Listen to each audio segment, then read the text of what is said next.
All right, good evening, everyone. I'd like to call this meeting of December 5th, 2023 to order. Roll call, please, Ms. Zavada. Ms. Miller? Here. Ms. Parker? Here. Ms. Reed? Here. Ms. Schooley? Here. Dr. Varda? All right, I'd also like to thank our live simultaneous Spanish interpreters for joining us. We live stream our meetings. You can find that link through the district's website. If you all will please rise and join me for saying the Pledge of Allegiance. I pledge allegiance to the flag of the United States of America and to the republic for which it stands, one nation, under God, indivisible, with liberty and justice for all.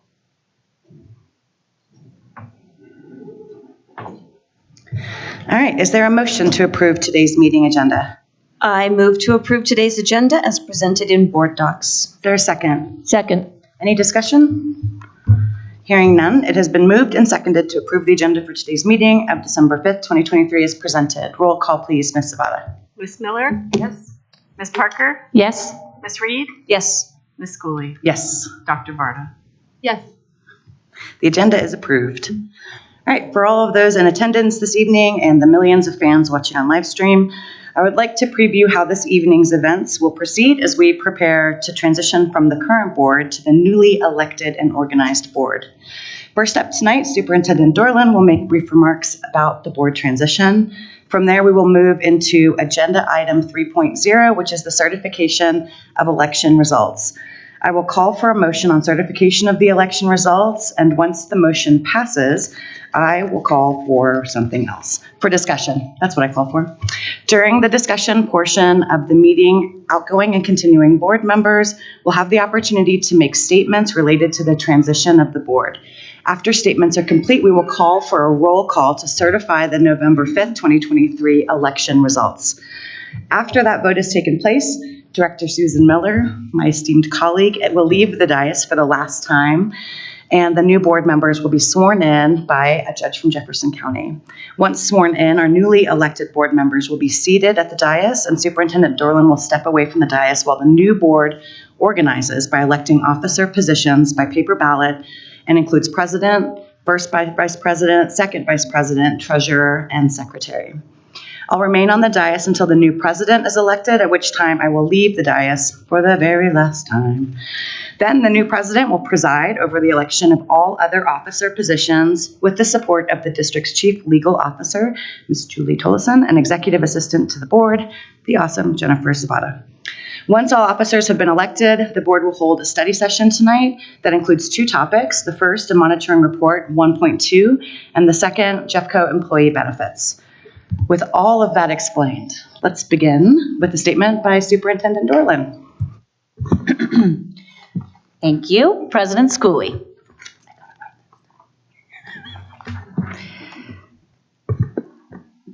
As Jeffco Public Schools says goodbye to two dedicated public servants, I want to take a moment to reflect on the profound and positive impact that local leaders can have on generations of students. Stephanie Schooley of District 3 and Susan Miller of District 4 just completed their terms, or about to, as elected members of the Jeffco Public Schools Board. They exit the board having volunteered thousands of hours of their time in service to Jeffco kids. While attention is often focused on the highest profile public offices, it's often leaders who are closest to their communities who leave the most tangible and lasting legacies. In this era of widening political divisions, Stephanie and Susan consistently acted in the best interest of Jeffco kids. They chose to work productively with their board colleagues, casting politics aside and collaborating to advance a shared vision. Stephanie and Susan did not always share one another or other board colleagues' perspectives. However, when individual perspectives were not aligned, discourse was respectful. They upheld the values of civility and respect. In this way, Stephanie and Susan have served as role models for Jeffco's leaders of tomorrow. To some, a school board might seem like a small stage. However, opening doors of opportunity for over 75,000 students in the state's second largest school district is anything but insignificant. Stephanie and Susan contributed to decisions that have created positive ripples that will continue to spread for many decades after their terms. They played a critical role in positioning our district to thrive. At times, school board members can be lightning rods, but the best ones understand that having the opportunity to make a meaningful difference for a community means making hard and sometimes unpopular decisions. They were sense makers for the community during a pandemic, and as our district ran out of runway to address changing demographics, resulting in the difficult but courageous decision to close schools. As I reflect on Stephanie and Susan's service, I think of how they each searched out and sincerely strove to understand all perspectives across our geographically and economically diverse district. Both demonstrated a commitment to equity in their advocacy for quality education. These were two leaders who consistently leaned in to listen and learn. They deeply understood their role as board members and the board's potential for greatest impact. Stephanie and Susan are shining examples of two community leaders who have led with purpose, integrity, and an unwavering focus on students. They came to the board as parents and community members who saw a system that could be improved. They stepped up to be part of the solution and to make a difference. In this way, they serve as role models for all of us, including the students of Jeffco Public Schools. On behalf of Jeffco students and staff, I thank you both. Finally, we have two new board members joining us tonight. Welcome to Erin Kenworthy and Michelle Applegate. I've had the opportunity to spend time with each of them, helping with their orientation and transition onto our board. And while I'm still getting to know Erin and Michelle, I'm very excited about working with them. They are clearly serving on our board for the right reasons, ready to focus on what is best for students and families. I believe they will continue to support the student-centered, nonpartisan work of our Jeffco School Board. I welcome them to this work we do together. I'm looking forward to working with you, and I will sincerely miss both of you. And with that, I'm done with my comments. Thank you, Superintendent Dorland. I wanted to open up if there are any other board comments before we move on to certification of the election results, which is extraordinarily exciting.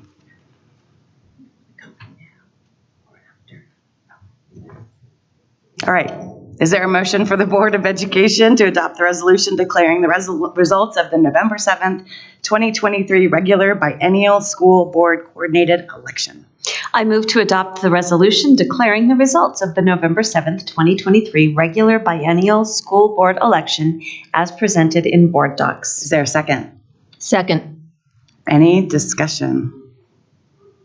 All right, yes. Sorry about that. Yes, I just want to say a couple things. I am definitely going to miss President Schooley and Director Miller. I made some comments in the last meeting, but I stand by them. I can't believe what you guys had to go through in your 4 years. I mean, I think we should be giving Purple Hearts out for that 4-year term. But anyway, it was amazing. The 2 years I've gotten to work with you, I've really appreciated it. I've learned so much, and I think we've made such great progress. And I just want to say, as a transition, 3 members who are continuing on, I'm struck by how new board members come to the first meeting tonight not knowing what's going on, but they don't have to. They just sit there and they wait to be told what to do.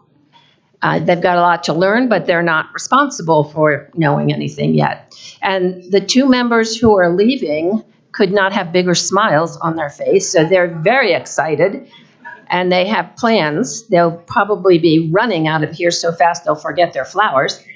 But I do think, but for those, at least speaking for myself as a member who's continuing on now, it's like, oh, now we're in charge and we're supposed to know what we're doing. So I just think it's interesting, the 3 different situations that we find ourselves in during transition meetings. So thank you so much. Good luck to you and welcome to our new members. Any other discussion? Just put your mic on and say ditto. Great. Director Miller. I just want to thank everybody to the right of the room for making all of the work that we did. not easy, but informed. And I'm going to miss all of you. You guys have been great.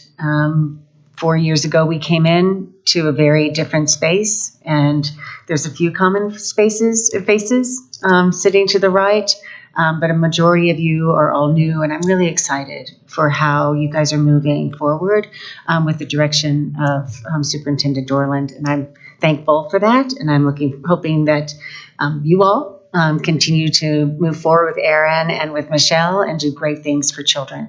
And it's been an honor to serve. Any other discussion? All right. I will just say, ditto, it has been an honor and a privilege to serve with all of you through good times and bad. It has been a real example for me, like a personal and professional growth that I've never received anywhere else, I don't think. It's a very unique circumstance serving on a board of education. It's both kind of isolating and very exposed all at the same time, which can be challenging to be able to navigate as a human that doesn't have as thick of skin as maybe elected officials should have all the time. And I just have appreciated the thought partnership and the camaraderie, even in disagreements. It has been a phenomenal experience, and I appreciate each one of you. I'm excited about your leadership, and this team that you have brought together is phenomenal. You all are incredible. And I have full faith and confidence in the direction that this district is going because you're all such amazingly capable humans. Yeah, and I appreciate you. And to the incoming board members, I am so excited. And when it gets to be weird, I'm really sorry about what's, some of the harder times. But it is such a privilege to be able to serve up here. And I know you'll do it such great justice. And you're both such thoughtful humans and great listeners. And I really look forward to and I'm excited for the direction that this board and this district is going in under your new leadership coming in. And then to my awesome family, you're going to wish that I would join another board because I'm going to be all over you all of the time. But thanks for all that you guys have sacrificed to let me do this. It's been amazing. And to those folks in the room that got me to this seat and have supported me, you're phenomenal too. And I love you all. All right, with that, let's move on. It has been moved and seconded to certify the results of the November 2nd, 2023 regular biennial school board election as presented in board docs. Roll call, please, Ms. Zavada. Ms. Miller, Yes? Ms. Parker, Yes. Ms. Reed, Yes. Ms. Schooley, Yes. Dr. Varda. Yes. All right, it has been certified. We will now ask the Honorable Chief Judge of the First Judicial District, Jeffrey Pinkleton, I hope I said that right, to administer the oath of office to newly elected board members, Erin Kenworthy and Michelle Applegate. Judge Pinkleton, please join us as well as the board members elect at the front of the boardroom for the oath. And as our board member, Susan Miller, is leaving, I would just like to say,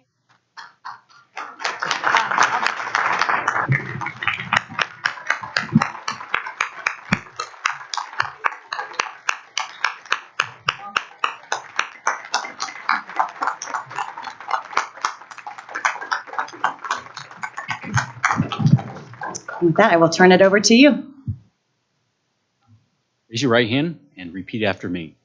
I, Michelle Applegate, I, Michelle Applegate, do solemnly affirm do solemnly affirm that I will faithfully perform that I will faithfully perform the duties of Director of the Jefferson County School District Number R1 the duties of the Jefferson County School District Number R1 in the County of Jefferson in the County of Jefferson as required by law, as required by law, and that I will support and that I will support the Constitution of the United States, the Constitution of the United States, the Constitution of the State of Colorado, the Constitution of the State of Colorado, and the laws made thereof. and the laws made thereof. Congratulations.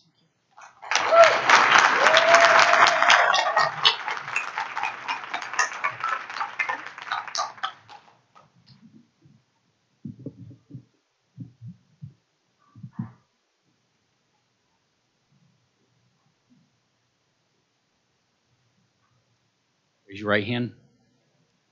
I, Erin Kenworthy, I, Erin Kenworthy, do solemnly affirm do solemnly affirm that I will faithfully perform that I will faithfully perform the duties the, of du- Director the duties of Director of the Jefferson County School District Number R1 the Jefferson County School District Number R1 in the County of Jefferson in the County of Jefferson as required by law, as required by law, and that I will support the Constitution of the United States, and that I will support the Constitution of the United States, Constitution of the State of Colorado, Constitution of the State of Colorado, and the laws made thereof. and the laws made thereof. Congratulations.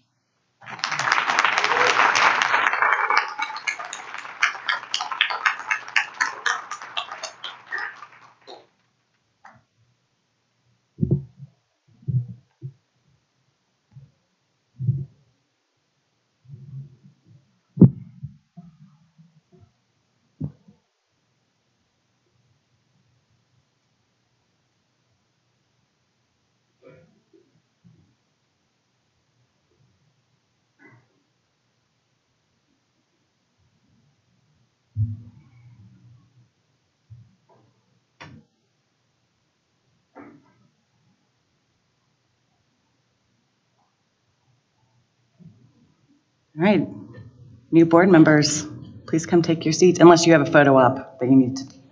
Please, go for it. This is your day.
Welcome.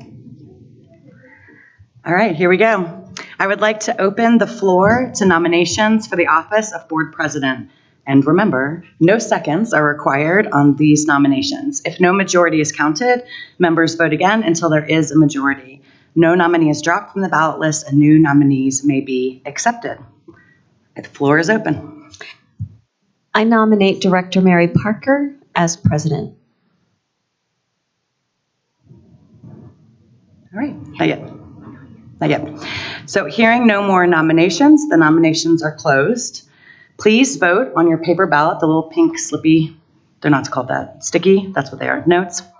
And Jennifer Zavada will collect them for Ms. Julie Tullison to announce the board president if a majority is met.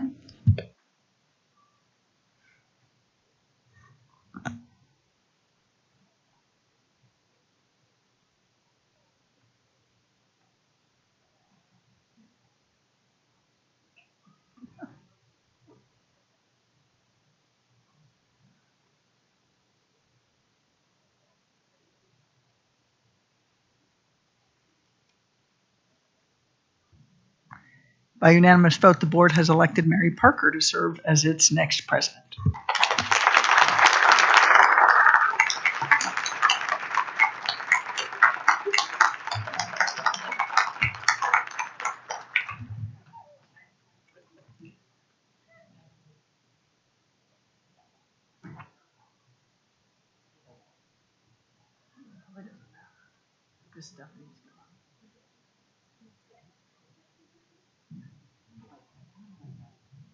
Okay.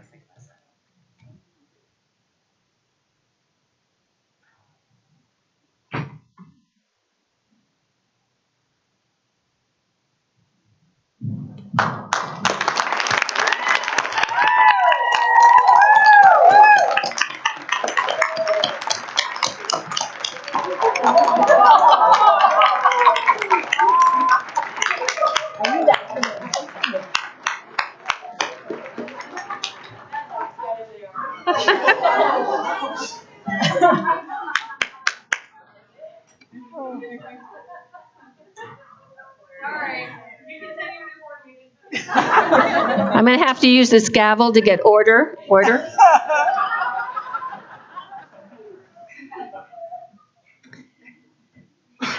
Okay, continuing on. Is there a nomination for first vice president? And remember, no second is required on the nomination. I would like. Push your button. I would like to nominate Paula Reed for first vice president. Are there any other nominations? Given that we have just one nomination, this office may be filled by acclamation, and we can just have a voice vote to say aye. All those in favor say aye. Aye. And with that, Paula Reed is the first vice president.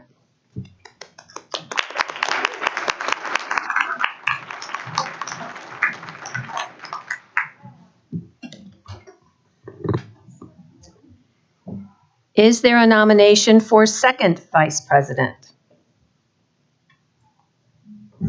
Yes, I nominate Director Kenworthy as second vice president. Are there any other nominations? Seeing that there is just one nomination, this office may be filled by acclaim and no vote is taken other than a voice vote. All those in favor of Ms. Kenworthy being second vice president, please say aye. Aye. Congratulations.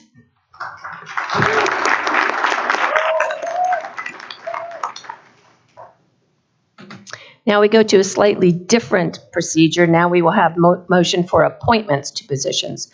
So is there a motion for appointments to the position of secretary?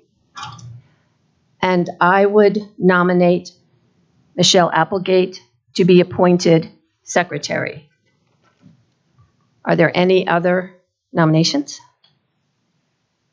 It has been moved and looks like we do need a second for the appointment. Do we have a second? Second. Okay. It has been moved and seconded to appoint Michelle Applegate to the position of secretary. Is there any discussion? Roll call, please. Well, now I'm a little off because I'm used to starting out with Director Miller. Director Applegate, Yes. Director Kenworthy, Yes. Director Reed, Yes. Director Parker, Yes. Dr. Varda. Yes. Congratulations.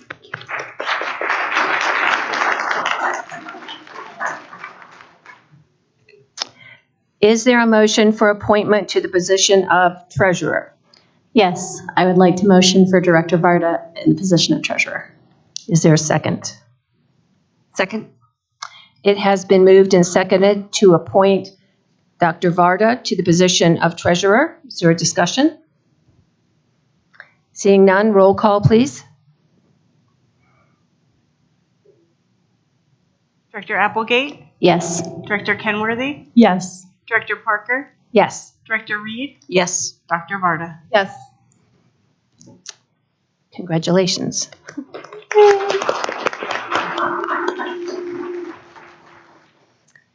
Is there a motion for appointment of Brenna Copeland to be the position of Assistant Treasurer and reappointment of Jennifer Zavada to the position of Assistant Secretary? Second. Motion. You can I say. so move. Okay, we have a motion and a second. It has been moved and seconded to appoint Brenna Copeland to the position of Assistant Treasurer and reappoint Jennifer Zavada to the position of Assistant Secretary. Is there any discussion? Roll call, please. Director Applegate, Yes. Director Kenworthy, Yes.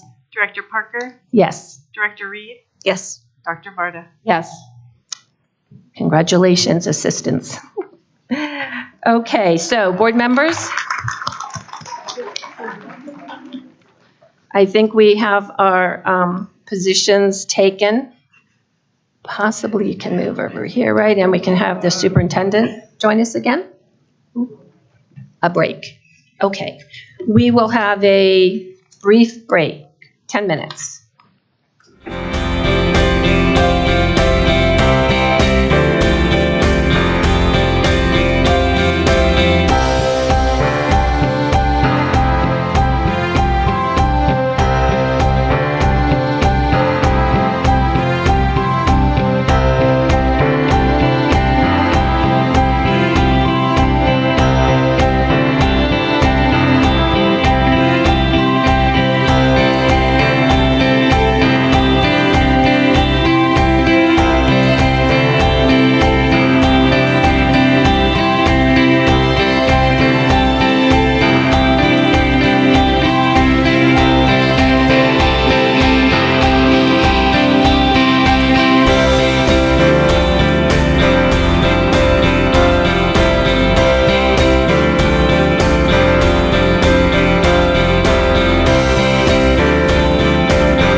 Okay, we're back in session, and again, I want to congratulate the new board members who have just taken their positions, and we will go ahead with our study session now.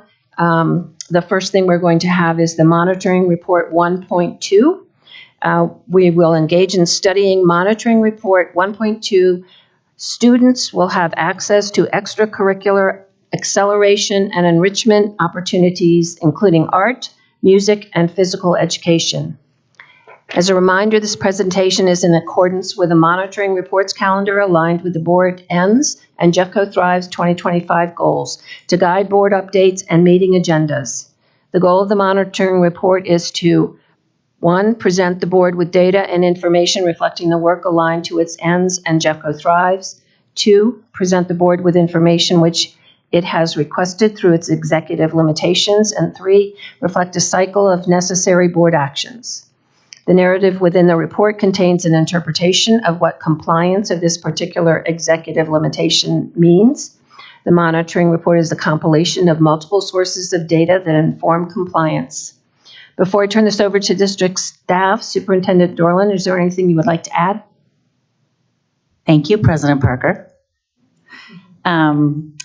I just want to acknowledge that in Jeffco Thrives 2025, we have our first priority is our learners, our future, which is all about our students. And within that priority, we have 2 goals.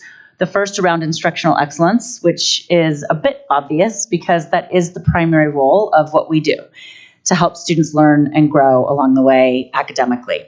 The second goal in our learners, our future is an extraordinary student experience. And much of what is in this important monitoring report relates to the extraordinary student experience that we strive in Jeffco to provide for all of our students. We also know that engagement in extracurricular activities, clubs, athletics, theater, really does support a community of belonging for our students and feeling like they are part of something bigger than just but bigger than their academic experience. And so I'm really excited for the board to hear this report. It's a robust report. I think it was 40 pages long. We have some summary slides. For our listening public, you can find the full report in board docs. You can also find this summary presentation that we'll do for the board. The goal of these summary presentations is to prioritize the time for the board to discuss this monitoring report and this important topic with both staff and one another. So we'll go through the slides, and I want to thank Mr. Weiss for the amazing work that he's put into this monitoring report, and Mr. Simpson also, who supported Mr. Weiss in doing so. Again, I think it is a very robust report that acknowledges both our tremendous successes in this arena, as well as some areas for focused acceleration. With that, I'll hand it over to Mr. Weiss. Thank you. Thank you, board, for the opportunity to present this monitoring report. For our new board members, this is your first pop quiz. Did you read all 40 pages last night? Okay, good job. All right. With me today is Mr. Patrick Simpson, our Executive Director of Athletics and Activities, and he's here to help me as we receive questions from you after we go through the presentation. So I also want to make sure that before we dive into the report itself, I want to take some time to thank some of the people that were involved in creating this report. Putting these reports together is no small task, and ultimately there are a lot of departments and individuals in our system who contribute to these, whether it's gathering data or helping to understand the narrative of why things say what they do. But I really want to thank our instructional data services team, our student data team, Patrick's team, our athletics and activities, our curriculum instruction team, and many other individuals in our system who helped to contribute to this.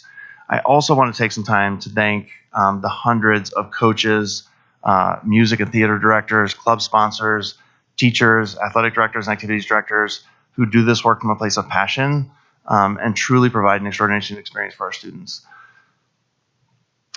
Board M 1.2 states that every student will have access to extracurricular acceleration and enrichment opportunities, including art, music, and PE. There's a detailed interpretation in your report, but in short, we interpret this to mean extracurricular activities for extending learning beyond academics, acceleration for advanced students, and enrichment for deeper curriculum understanding, all with a focus on equitable access for students regardless of backgrounds or abilities. In context, extracurricular enrichment and acceleration opportunities are at the heart of the student experience. In Jeffco schools, we recognize the diverse talents, interests, and needs of our student population, and we're committed to providing opportunities in extracurricular activities, enrichment programs, and acceleration.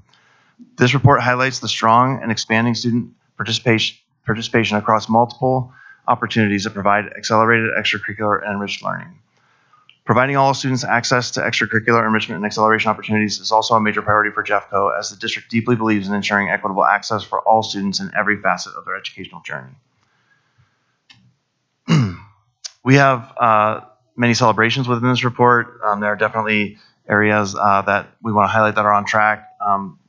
Mr. Simpson was able to share some celebrations with our staff this afternoon of the many state championships that we've already celebrated this year as a school district when it comes to athletics. Many of our activities are just kicking off their seasons now, and so we're really hoping to be back here in the spring to be sharing more celebrations related to the incredible work that our coaches and sponsors are doing, but also the work that our students are doing to excel in whatever it is that they're doing extracurricularly outside of school. The first area that we highlighted that's on track is high school athletics and activities. Jeffco High School Athletics and Activities provides a comprehensive program that fosters physical health, teamwork, and leadership skills, crucial for student development with a diverse array of sports and extracurriculars.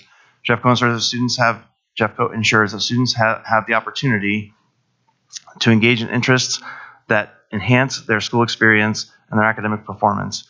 Jeffco has over 12,000 students participating in athletics and thousands more participating in extracurricular and co-curricular opportunities across our 18 high schools. We also are on track enrichment learning opportunities. Jeffco's enrichment programs in art, music, and PE, world languages, and electives are vital as they cater a holistic development of children, nurturing creativity, cultural awareness, and physical well-being. These programs offer students a balance of educational experience, allowing them to explore and develop their interests and talents beyond the core academic subjects. The inclusion of art and music help in cultivating students' fine motor skills, critical thinking, and emotional intelligence, while PE is essential for instilling the values of healthy living and teamwork. Jeffco continues to ensure that all students have an art, music, and PE in grades K through 5, and all students continue to have access to electives that include the above and more in their 6 through 12 experience.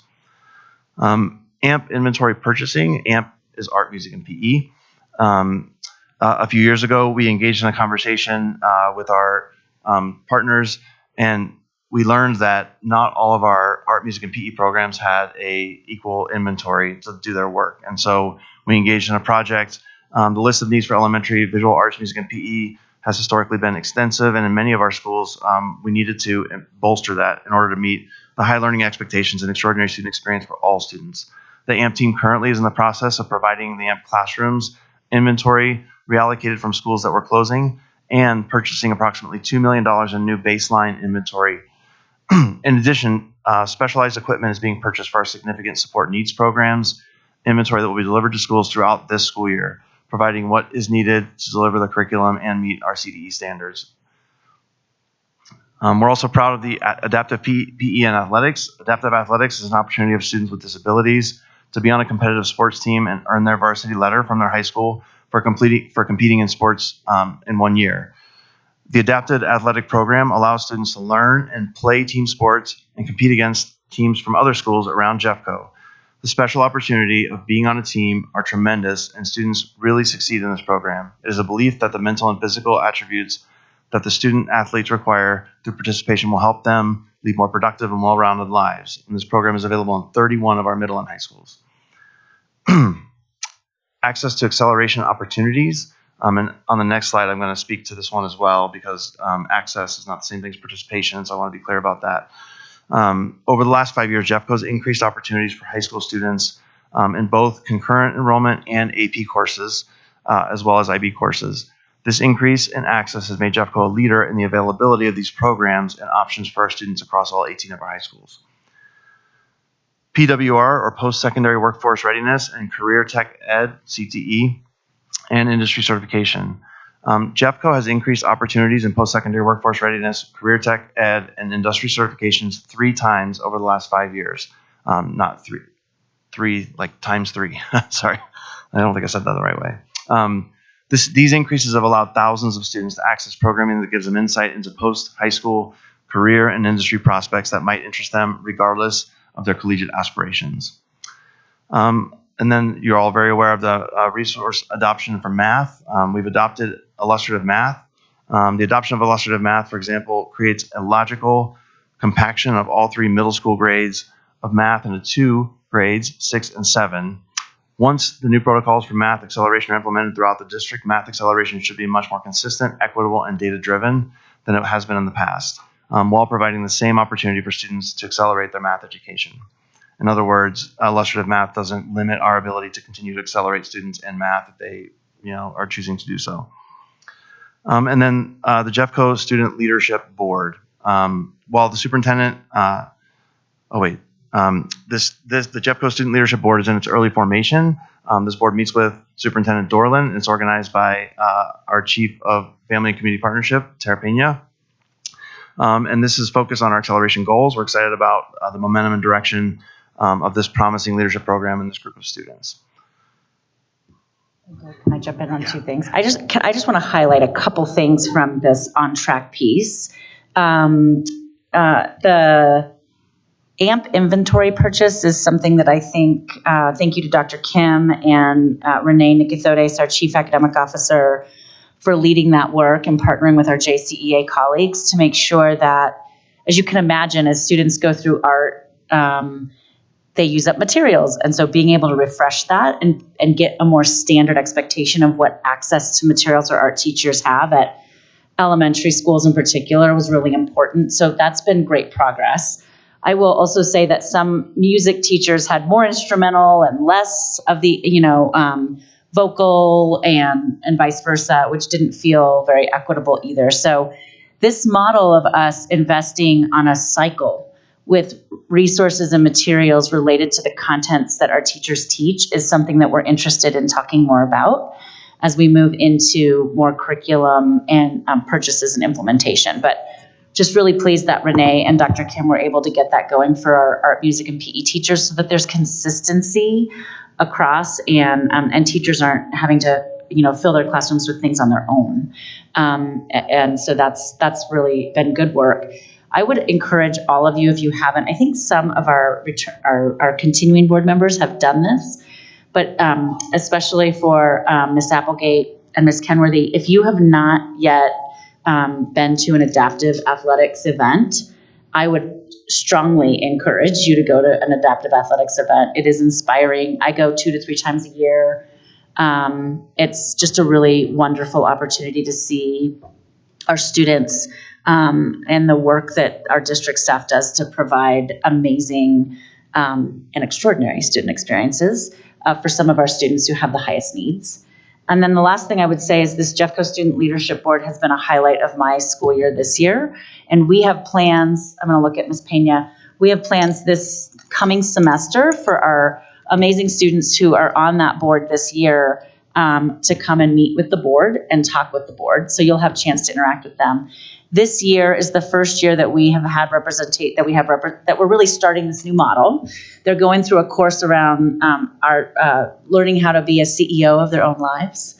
In Jeffco, we are leaders, building a community of leaders. And so each school nominated a student for this program, and we're just really excited about it. I'm excited to share more with you soon. I know Ms. Pena is going to be doing some updating, and you'll get a chance to interact with the kids this year. So those are just a few things that I want to highlight and thank Ms. Pena and Mr. Simpson and his team for the amazing work they do around those pieces. Yeah, if I can just add really quick too, we had 4 unified bowling teams compete in the state championship this year, which was awesome.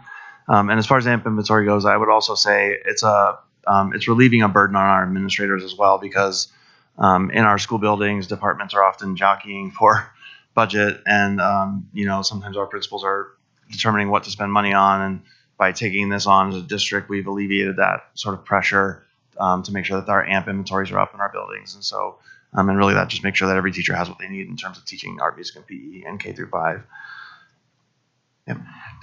Just to add something real quick, just for new board members, especially adapted, and the different definition between the unified athletics and adapted, it really is in 2 different spaces. So the adapted is a PE class that the kids engage in. So that month it may be cross country, and they're talking about running mechanics and healthy living through that and working with the students. And then their culminating event is at a cross-country competition with all the schools in the district.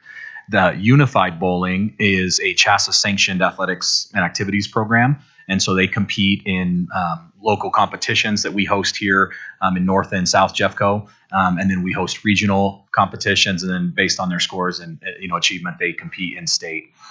So two different programs, but they're really tightly meshed together, and it's pretty exciting programming. Okay, moving on to our focus acceleration.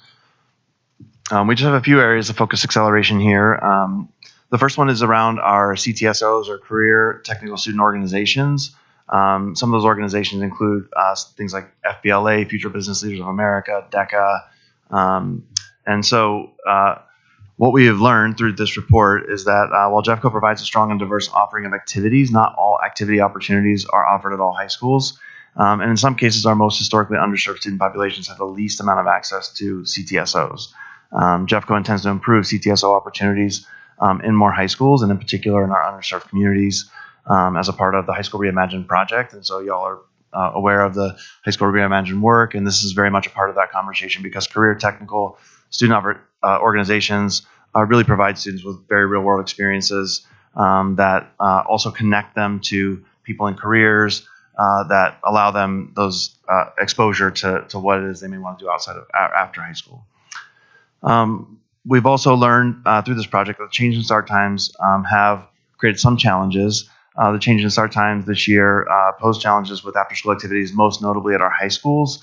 To alleviate some of those challenges, we are adding field lights at all of our high schools, and to provide more access to practice later into the fall when the sun sets earlier. So for Columbine, who just won the state championship, they were still practicing last week when the sun is setting at 4:45, and so getting field lights in place is going to really help with our fall athletics. And then middle school athletics. And so Jeffco currently does not and has not historically not offered athletics at its middle schools.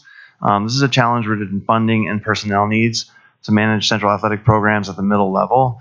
Jeffco middle school students typically garner athletic opportunities and participation through city recreation centers such as Apex, Lakewood Rec, Foothills Park and Rec, and other external sports teams like Gold Crown. In order to increase this offering with Jeffco to middle school athletics, there will need to be substantial considerations related to both financial and transportation commitments that are needed to actualize this.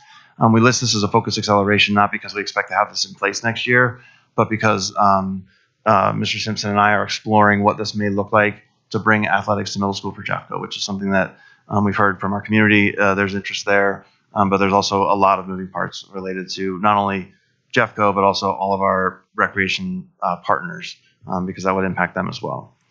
And then data collection. One of the things that we've learned through doing this report is that we have excellent data collection around athletics, in part because of Title IX requirements. We need to track all of the data related to athletics. But what we've learned is that we don't always have all the data that we need around activities, clubs, and things like that. And so we really would like to, the Athletics and Activities Department is committed to expanding data collection practices currently used for student athletics participation to all student activities. In order to improve this collection effort, the Athletics and Activities Department may require additional FTE, full-time equivalent, and integration into the data dashboard for effective monitoring. So we're going to have to do some work to, we have a lot of kids participating in activities, but we don't always have exact numbers because we don't track it like we do athletics. So it's something we need to work on. And then on my previous slide, I talked about increased access. So we have really increased access to things like AP, IB, concurrent enrollment. And in some cases, we haven't increased participation. So just by providing more access doesn't necessarily mean that more kids are taking part. And so, you know, we're excited, but we, in terms of providing more opportunity, but we are still seeing opportunity gaps in the number of students of color, free reduced lunch students who actually participate in AP, IB, and concurrent enrollment courses. The percentage of students from subpopulations participating in AP and IB or concurrent enrollment does not mirror the district's demographics. Furthermore, when it comes to assessments such as AP exams, the percentage difference becomes even greater, meaning that students are taking the course and not taking the exam. Jeffco should work to learn what additional barriers are created that limit students from participating in these acceleration opportunities, because simply providing greater access is not enough, and it's not netting the desired results that we have for our students. And there you go. that's the very short version of the 40-page report. So, yeah. Thank you. Board members, are there questions? Dr. Barter? Well, thank you for the report, and it's so nice to see the highlighting of all the great things our students are doing. I went first because I have a question about AP, IB, and concurrent. And honestly, I just love more, I'm curious and more information. My main questions are, in those different options, what are the costs to the families to participate in those? Like I know for AP, the family pays the $100, whatever it is, fee for the test. I don't have my glasses on. And then what are the requirements to qualify for each of those? I'm asking these all together. And then, who accepts the credits that the students get after? And one reason I'm wondering is in those barriers to participation. I'm also wondering if there's kind of demographic or socioeconomic type of differences that are barriers so that some kids are either able to afford it more or they're able to afford more of the types of credits that more colleges accept. I don't know if you can answer all of that, but sure. I kind of wondered, like, what is the difference between all of those, especially how it impacts who participates and then how they benefit from it? Yeah, so I'll do my best, and if I miss something, just ask it again. No. First of all, the fee for an AP exam is $98, and I think the fee for an IB exam is similar. I'm not 100% sure about that. We actually surveyed our principals to find out what they do to ensure that students aren't prevented by the cost to take the exam. And every one of our principals said that they make it very clear to their students that that should not be a barrier. The schools will cover the cost. And I know that some of our schools spend thousands of dollars covering those costs. The difficult part is because free and reduced lunch data is protected, principals don't always have access to which kids maybe fall into free and reduced lunch, and they may not know for sure which ones need that. So it's really word of mouth is the best way that they can support asking students if that's a barrier for them and whether or not they should help them out. But I do know that all of our schools, every single one of our principals said that they do everything they can to remove that barrier. We actually just made a decision here recently in one of our district policies that starting next year, any student that takes an AP course will receive the weighted credit regardless of taking the exam. We have a few schools that don't offer the weighted credit if the student doesn't take the exam. And we decided, collectively with our curriculum and instruction department that if a student sits through a 36-week course that's theoretically taught at a collegiate level and they don't take a 3-hour exam, that shouldn't hurt their GPA compared to a student who did take the exam. So we're gonna that change will take place in the fall. As far as what colleges accept AP and IB, for example, or concurrent enrollment, it really depends on the school. There's actually fewer schools now that accept those credits as college credits than there were 10 or 15 years ago. And most Ivy Leagues don't accept those credits. And more colleges we're seeing maybe aren't accepting those credits, but they are considering the weighted GPA as students are applying to schools. And so, and we see less remediation of students who go into college having taken AP or IB in high school. Concurrent enrollment really, it's a great partnership for us. We have a partnership with Red Rocks Community College and Arapahoe Community College where we were able to provide students some college level courses, some of their like freshman year college level courses we can offer them in high school, which is great. And that colleges, for the most part, do accept those, although there are still some schools that, depending on where the student wants to go, if they want to go to an Ivy League school, sometimes they don't accept the community college concurrent enrollment. But generally speaking, they do. And so what other, you asked a lot of questions in there. I have one maybe. Is there a cost to the families at all to do concurrent enrollment? There is. I don't know for sure the cost. Do you know for sure the cost for concurrent enrollment? I'm going to ask Dr. Kim if she knows the answer to that. The Colorado Opportunity Fund offsets about 40% of that. It depends on whether the student takes the course at the high school or if they actually go to the community college to take the class, because the cost is different for each of those. But again, the same logic applies that Dave was talking about earlier with regard to if a family says, this is an economic challenge for us and we need support, we will help the families address that need financially. But what I will tell you is if our teachers teach it in the high school, it's less than half the cost than if we send a student to the community college to take the course. But the exact amount, I wish I knew right at the moment, and I don't, but I know it's the Colorado Opportunity Fund offsets about 40% of that cost. Okay. I can get you that. That's okay. And I would add that we have a partnership. Warren Tech also has a partnership with Red Rocks Community College, and we actually share facilities, and they give a really great break to our students in terms of participating in concurrent enrollment through Red Rocks. Dave, can I step in one more time and say, in your monitoring report 1.4, we will address the cost of all concurrent enrollment courses, both in school and at our local higher ed institutions. And that'll be me too in January or February. And I just wanted to say, until I had a child in high school, I didn't know what, now I just forgot the term for it, the grade. You said if they don't take the AP test, they still get the grade, weighted grade. Correct. Can you just explain what that is? Because I literally Sure, just learned of it when I had a Yeah, absolutely. kid So going to high school. our high schools are all, high school students generally operate on a 4-point scale. So you'll hear kids say that they graduated with a 4.0 or a 3.5. When a typical high school class is taken, if you get an A, that's worth 4 points. If you take a weighted class, it's typically worth 5 points if you get an A. And so students who are really excelling might take a lot of AP courses, and they might graduate with like a 4.5 GPA, for example. And so we had a few schools, and I'm not going to name them right now, but we had a few schools that were not giving the weighted credit if the students didn't take the exam. And so through a lot of discussion, we had agreement among the high school principals that, like I said, sitting 36 weeks in a course that's taught at a collegiate level warrants a weighted grade regardless of the exam. Honors is weighted also. Honors right? is, yes, Also honors is weighted. weighted also, yeah.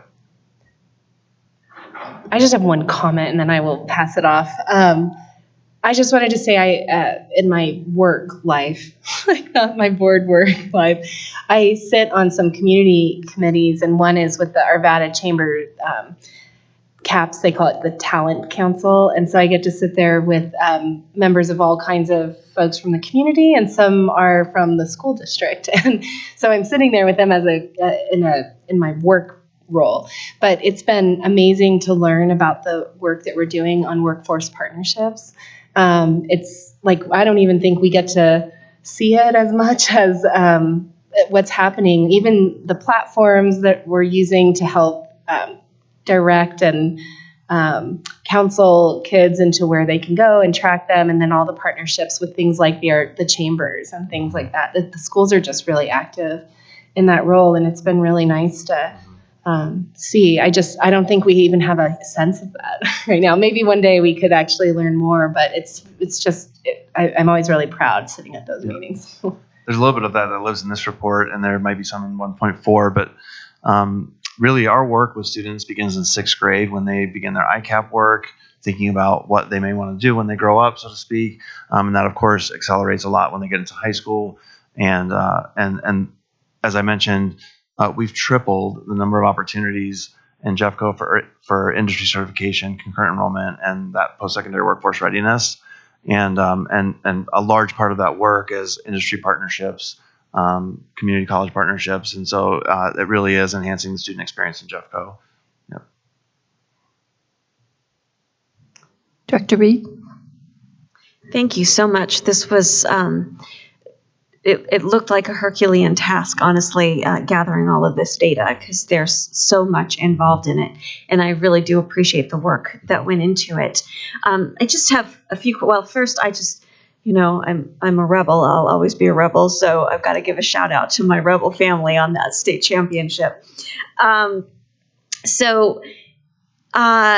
middle school athletics, when I was in junior high in Jefferson County, we had middle school athletics.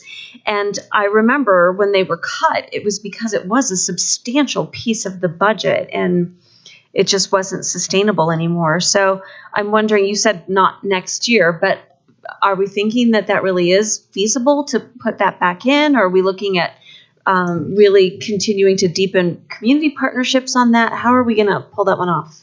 I think right now we're studying the feasibility of it.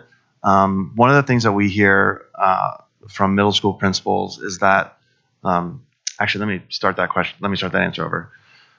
We know right now we're studying middle school just like we're studying high school, right? And we are finding that in middle school, our results are not what we want them to be. One of the hypotheses for that is that the connection to school in middle school is not the same that it is in high school.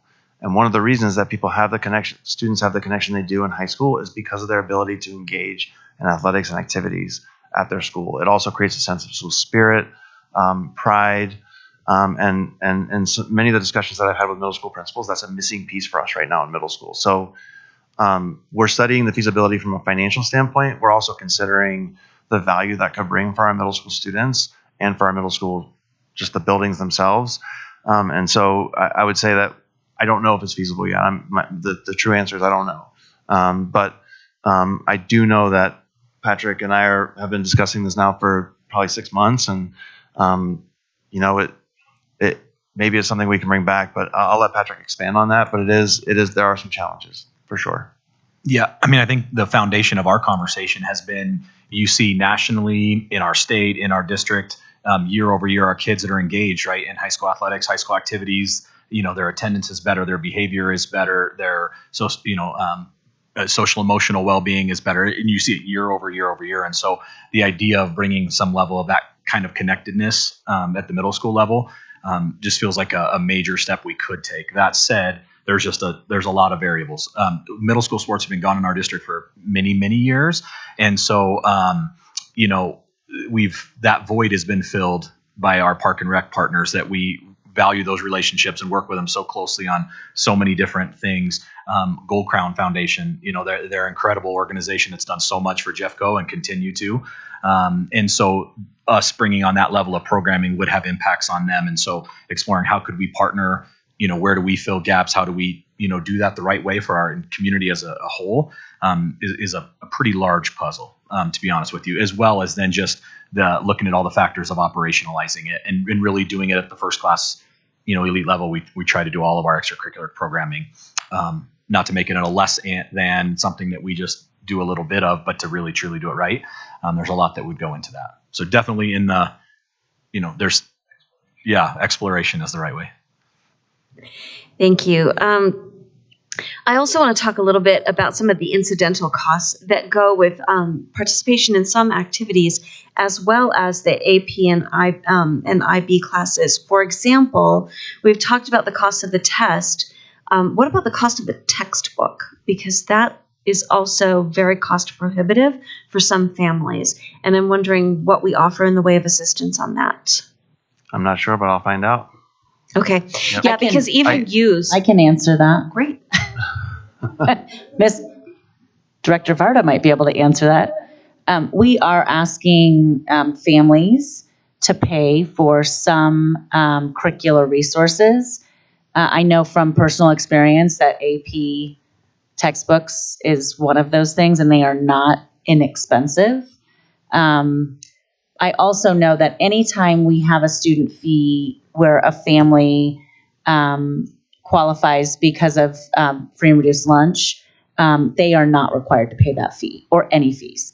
So that's a good thing. Other families are paying, and so we're talking about that. And I do anticipate as we round the corner into January, and we start having more robust budget conversations and discussions around potentially moving towards increasing our revenue. Might some of our fees be something that we'd like to potentially offset with that increased revenue? And taking a closer look at our fees is something I think we really need to do. Yeah, our student athletes do not pay fees if they qualify for free and reduced lunch. So I don't know if textbooks, see, when my kids were in AP, that wasn't a fee. They were expected to buy their own textbook.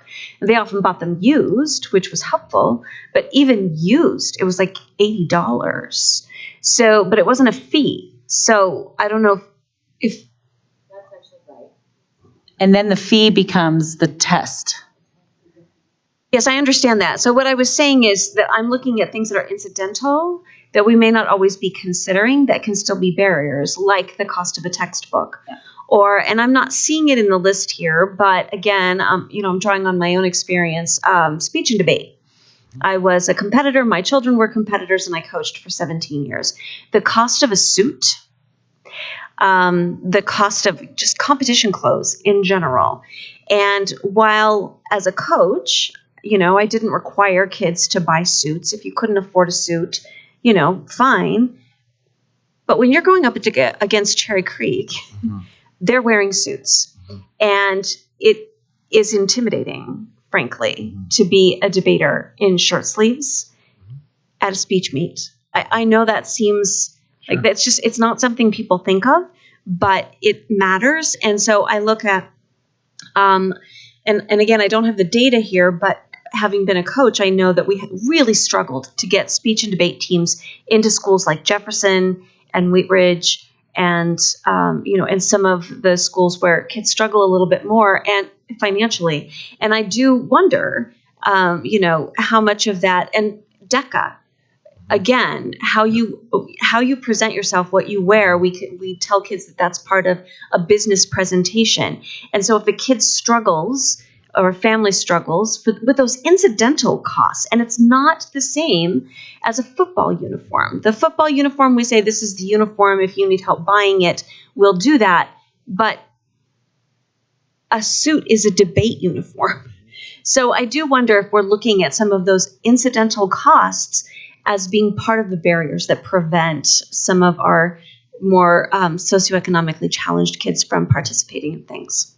Sure, and I think that, I've made a note here, and I think we will look at some of those. We have done quite a bit of work around students on free-reduced lunch in particular, and schools like Alameda, Jefferson, and Arvada. I'm going to let Patrick speak to that because there have been some really nice moves in collaboration with Ms. Pena's team to provide more access for our students in our more impacted communities. Yeah, so just as much as, participating in the athletic or activity program, we see all the benefits, just the connectedness of school to going to school events, and being at the Columbine football game or whatever it may be. There's so much value in that the school spirit and pride. And so we, working with Mrs. Pena's team, we are looking at getting rid of the activity pass fee for our FRL students. Again, trying to encourage attendance at our events. As well as we've moved to a digital ticketing platform, and not to get into the weeds on that, but that's been a huge celebration in my world. But what it's also done is it's given us some flexibility in how we admit students, community members, and we found over the years that we have struggling families that maybe aren't there to support their son or daughter at an athletic event or an activities event. And so we are looking to hold our athletic directors, activities directors capable, is a phrase we've been talking a lot about in school leadership this year, around identifying those families and how do we support those families, and providing digital passes to them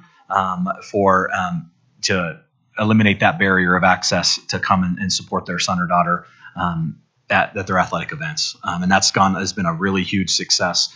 The system allows us to do it in a very discreet way. So that way there's no stigma or any sort of identifying feature to that.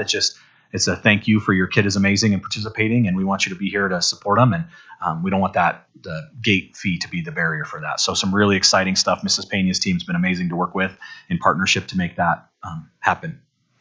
Can you also speak to the supplemental supports to Alameda, Jefferson, and Arvada related to uniforms, things like that? Yeah. So in our athletic, not to get deep in the weeds because that would probably put everybody to sleep tonight, but we do, in our athletic budget, we have some mechanisms and tools built in to be able to provide, typically our equipment and supply budget is based on participation numbers from the prior year, is to kind of try to get a sense of the numbers, also with the programs, the number of programs schools offer. But we also know there's fundamental things that our schools need, regardless of programs. And so we have some factors built in to our equipment and supply budget to be able to help support those schools that are struggling and need it. It's not the only thing. We need to continue to find more creative solutions in different ways. Athletics is getting more and more expensive. It's not getting less expensive. And so trying to find more and more solutions to that. working with Mrs. Copeland's team in the budget office about how we're using our funds, how we're spending each of our accounts down, those kind of things to try to figure out how do we better continue to support. But we do have systems in place to help those schools. And then the last thing that I just wanted to throw in there, just because I don't want you to get taken by surprise again, Director Varda, but when your children apply to college, the college will unweight those grades. So the grades matter for class ranking, which can make a difference in college admission. But I will never forget taking my daughter and her friend to their first college visit, and the counselor sitting my daughter's friend down and saying, okay, so first we need to unweight all of your grades. And her friend going, what? What are you doing? So yeah, they unweight them, but it does still matter for class rank. Yeah, it does get the class rank piece gets very competitive, and that is where the weighting comes in quite a bit. Yeah, the weighting does matter there. I will also say, given some recent experience I've had as a parent on a college tour, what they're saying to me today as a parent is they look closely at rigor of coursework taken. And so while they may unweight them, or I don't know if they will or not these days, but they do take into consideration how rigorous of the coursework you took was through high school, which I do think, with the AP and IB courses, that does matter. But it's just a fast state experience. You and I can continue to compare notes. Any other questions? Yeah, thank you for the presentation. It's always really exciting to see what our students are doing. So one of my questions is, when you look at the spread of extracurricular activities and the enrichments across the high schools, is there a rhyme or reason as to what programs land at what high schools, or is it really a function of leadership, interest, funding? How does that mix happen? I would say more than anything, it's student interest, for one, drives some of the programs that exist in certain schools. So a lot of these clubs and CTSOs are driven by student interest. And so that's one factor. Having a sponsor in the building that wants to sponsor that activity is also a factor. And then there are some of these are co-curricular. So what Director Reed was talking about, speech and debate, which we now call forensics, is actually a class during the day, and then they compete outside of school. So we call that a co-curricular because they're in the school day. And that requires a teacher who can teach that course in addition to being the sponsor of that organization outside of school. So it really is driven, I would say, first by student interest, and then funding, generally speaking, isn't necessarily a factor in terms of what opportunities are available at each school, but sponsorship can be. Okay. And to piggyback on that, the co-curricular piece, there's so many variables in that. And so one of the things we had talked about was a goal for acceleration. It was the data collection and tracking of activities. Part of the issue there is not that the numbers aren't there. Our participation numbers are actually fantastic on the activity side, and have grown pretty consistently with our athletic numbers, which is a huge celebration in my world. The challenge becomes is the co-curricular, some offer a English class that's tied very directly to speech and debate or forensics. And so it has a co-curricular component. But we have other schools that it's not at all. It's just a true extracurricular. Marching band. We have a handful of schools that have a marching band class that feeds into the afternoon performances, and we have some that just do after school. So even that level of programming is very, very different at every school. And I'm just going to say that this is something that we're actually working on in multiple arenas. I do believe historically, one of the things that I've been talking about for a couple years now, probably longer than a couple years in Jeffco, has been really trying to find that just right balance between system coherence and school-based autonomy. And that's a very difficult balance to strike in Jeffco because we are very large geographically. We are very diverse in terms of the various school communities that we serve.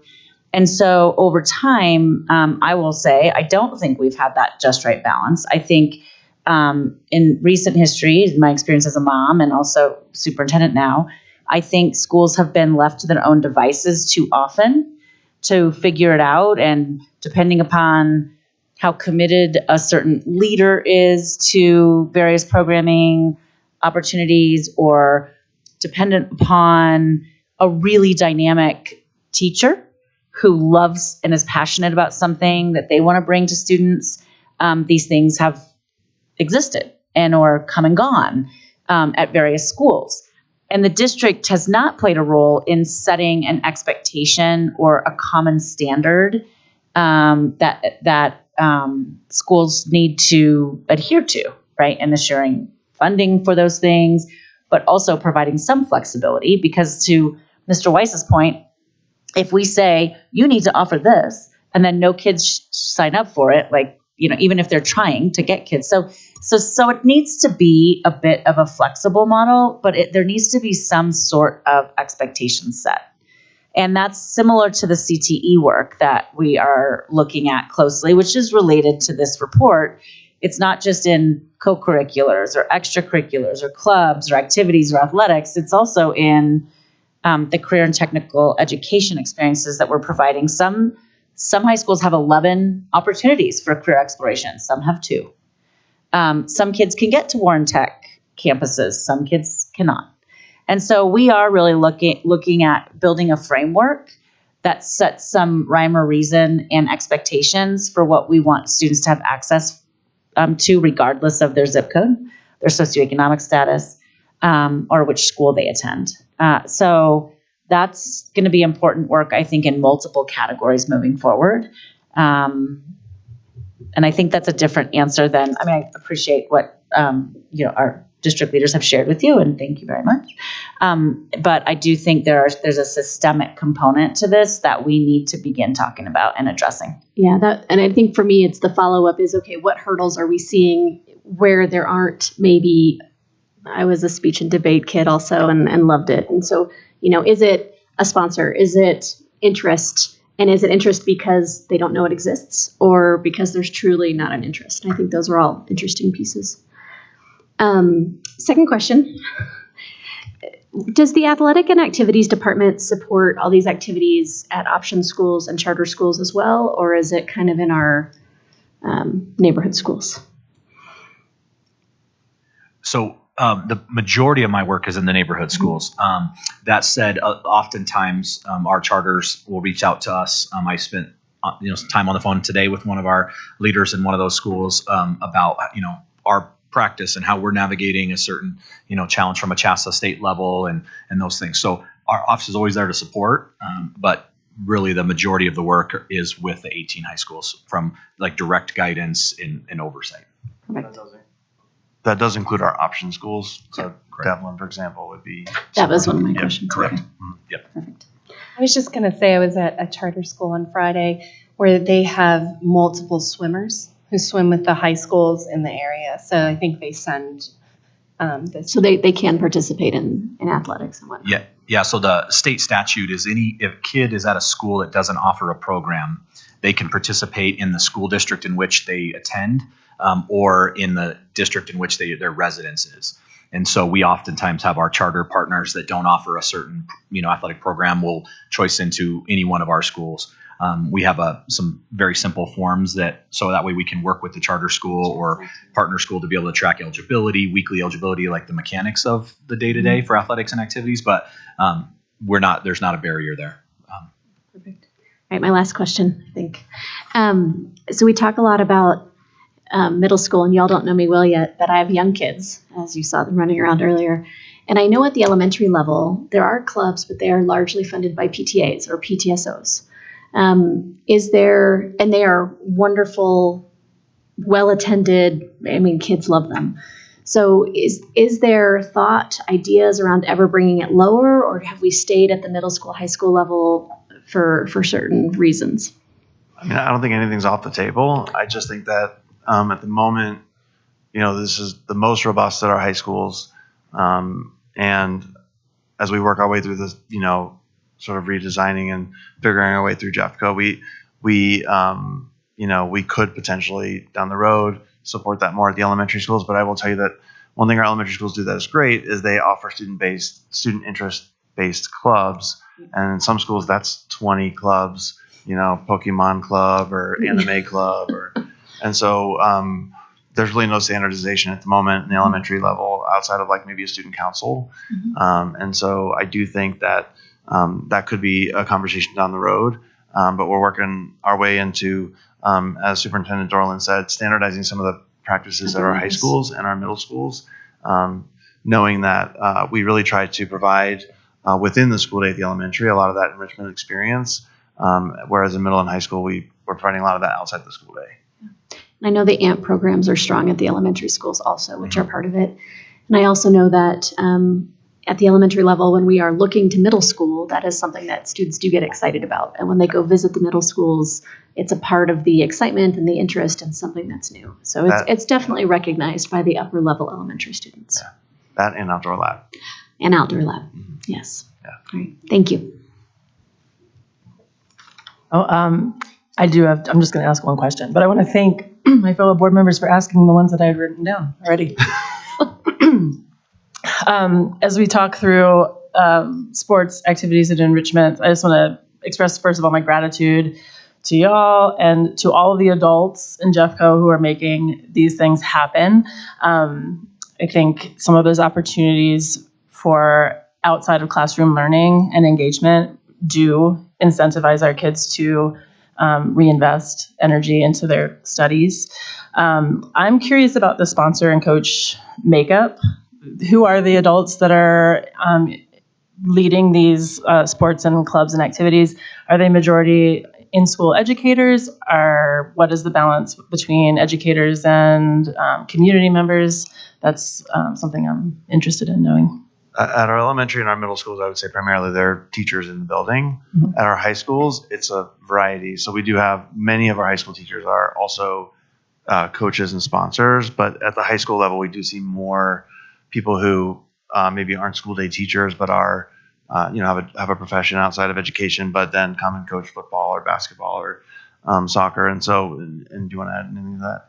No, I think the national trend is that the number of in-building teachers or our classified staff that are coaching, those numbers are declining nationally. So that's not exclusive to us. I think the last time I saw the numbers was like don't quote me on this, please. I think it was 61-ish% of our teachers or our coaches are teachers or classified staff members. But again, that number is trending down, more and more out of building staff. All right. Just a follow up. What is I'm wondering about incentivization for in-school, like teachers, educators, classified staff. Are there stipends for taking on coaching or club sponsorship? There are. So we have a stipend schedule that we utilize for in-building and any of our coaches and sponsors for CHASA-sanctioned athletics and activities plus theater. And I don't know when the plus theater got added. It's been in there a long time. But so there's a consistency from a schedule perspective there. I will tell you, we've engaged in this semester per the JCEA negotiated agreement last year. I've assembled committees of coaches.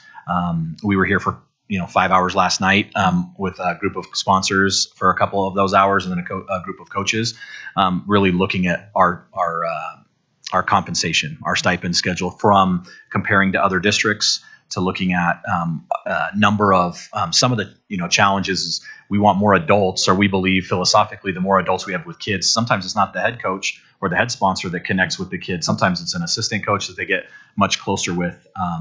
And so, looking at where are we at with do we have the right number of stipends? Are we allocating them correctly? What are the right dollar amounts? What would that impact be on a budget? A proposal for you all and for the negotiations, all of that work. And so a lot of conversation around different models around the state and even around the country. And just like a great teacher, a great coach is priceless. It's really difficult to pay the people what they're probably due. As someone who benefited greatly from high school coaches, we would love to be able to pay them even more than we are able to, because truly the impact that some of these folks have on the kids that they serve, it's immeasurable. Agreed. I have several of them thinking of right now at the moment. Thank you. Appreciate it. Thank you for the presentation and for the 40-page report. I have two questions. The first one is, what's the difference between concurrent enrollment and dual enrollment? Oh man, I knew you were going to ask me that. So I actually might, Dr. Kim, do you want to take this one? Yeah, go ahead. There are a couple of different things. First of all, concurrent enrollment can be taught by a high school teacher who has the credentials to teach and transcript a course at higher education level, but we can offer it at our schools. So, for example, we can offer, a college algebra 101, or, if a teacher has the credential to do so and has partnered with our local higher education institutions. So that's concurrent enrollment. As far as a dual enrollment is, you're talking about taking a class at the college level that will count for their transcript in high school, which is different. It's a little bit of a different, it splits hairs, but it is a difference there in terms of I can go take a class at the college level and it's going to count for one of my English credits or one of my science credits or one of my social studies credits. Whereas when I'm talking about a concurrent enrollment class is actually typically taught by one of our high school teachers, but it is a college transcripted class. May I ask a quick clarification on that?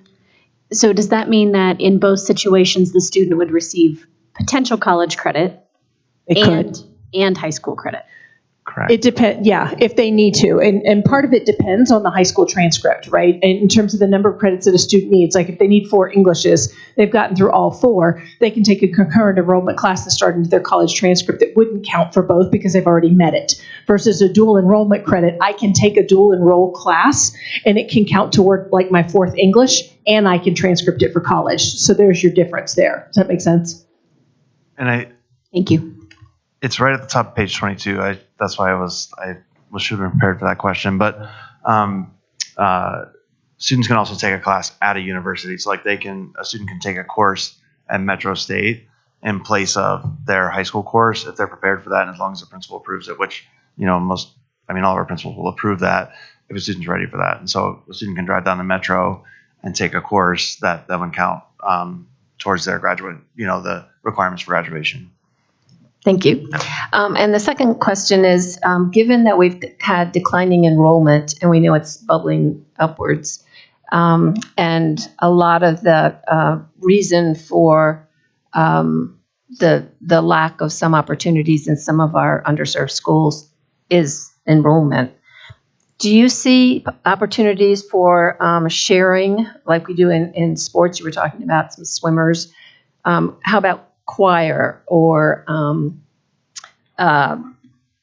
instrumental music and band, those kinds of activities? Could we combine schools? Yeah, so we do that just a little bit. We see it more on so not to get too deep in the weeds on this either, but historically, even up until the last couple of years, cheerleading and POMs in our district was considered an activity and instead of an athletics program. And the reason for that was it was a way that those sports are really expensive, the choreographers, the uniforms, the things. And so it was a way to kind of sidestep the participation fee and some of those things in order to keep the cost down a little bit. But that created some barriers with Title IX, some questions around Title IX issues, as well as I think devaluing our cheerleaders and our dancers. And so we brought that last year, back into the athletics sphere. But prior to that, we had a lot of programs that maybe wouldn't have a dance team at their school, and so those kids were participating at others. And so you see some of that, like in the marching band space a little bit, where there's some, a school like Golden High School has not had a marching band over the last handful of years, and so sometimes those kids would matriculate over to Green Mountain. It's just not at the same scale as athletics, and I'm not quite sure why. My hypothesis is that we need to do a better job of marketing that as a possibility and an opportunity for those kids. But again, that is just a little bit of a guess at this point. But it's something I'm going to look into, I promise. Great. Thank you. Any other questions? Thank you very much. Appreciate it. Thank you. And our final presentation this evening is reserved to study and discuss employee benefits. As a reminder to the board and our listening public, Jeffco offers benefits as part of our comprehensive total rewards program to our 12,000 employees. The district works with its association partners representing employee groups annually to come to a recommendation for plan design changes. The district's contribution to benefits, specifically those related to medical coverage, are part of what is determined through negotiations on master agreements. Tonight, the district's industry partner will join staff in their presentation to provide insight into district benefits, specifically those that are negotiated. And before I turn this over to the district staff, Superintendent Dorland, is there anything you'd like to say? Yes, thank you, President Parker. Many of our ongoing board members maybe know some of this history and context that I'm going to provide, but I do think it's important for our new board members to just hear a little bit of why we're having this presentation tonight. When I arrived in Jeffco in April of 2021, we were in the midst of bargaining with our associations, JESPA and JCEA. And as we were entering into negotiations around salary and compensation, I started asking questions about when we would begin talking about benefits. What were our benefits increases looking like? When were we going to start talking with our associations about that at the bargaining table? And I started learning a whole lot about how we deal with benefits here in Jeffco. So we have a benefits advisory committee, which is very helpful in making sure that our employees are at the table as we're working through on an annual basis what kinds of benefits we're providing and what the costs of those benefits are trending like.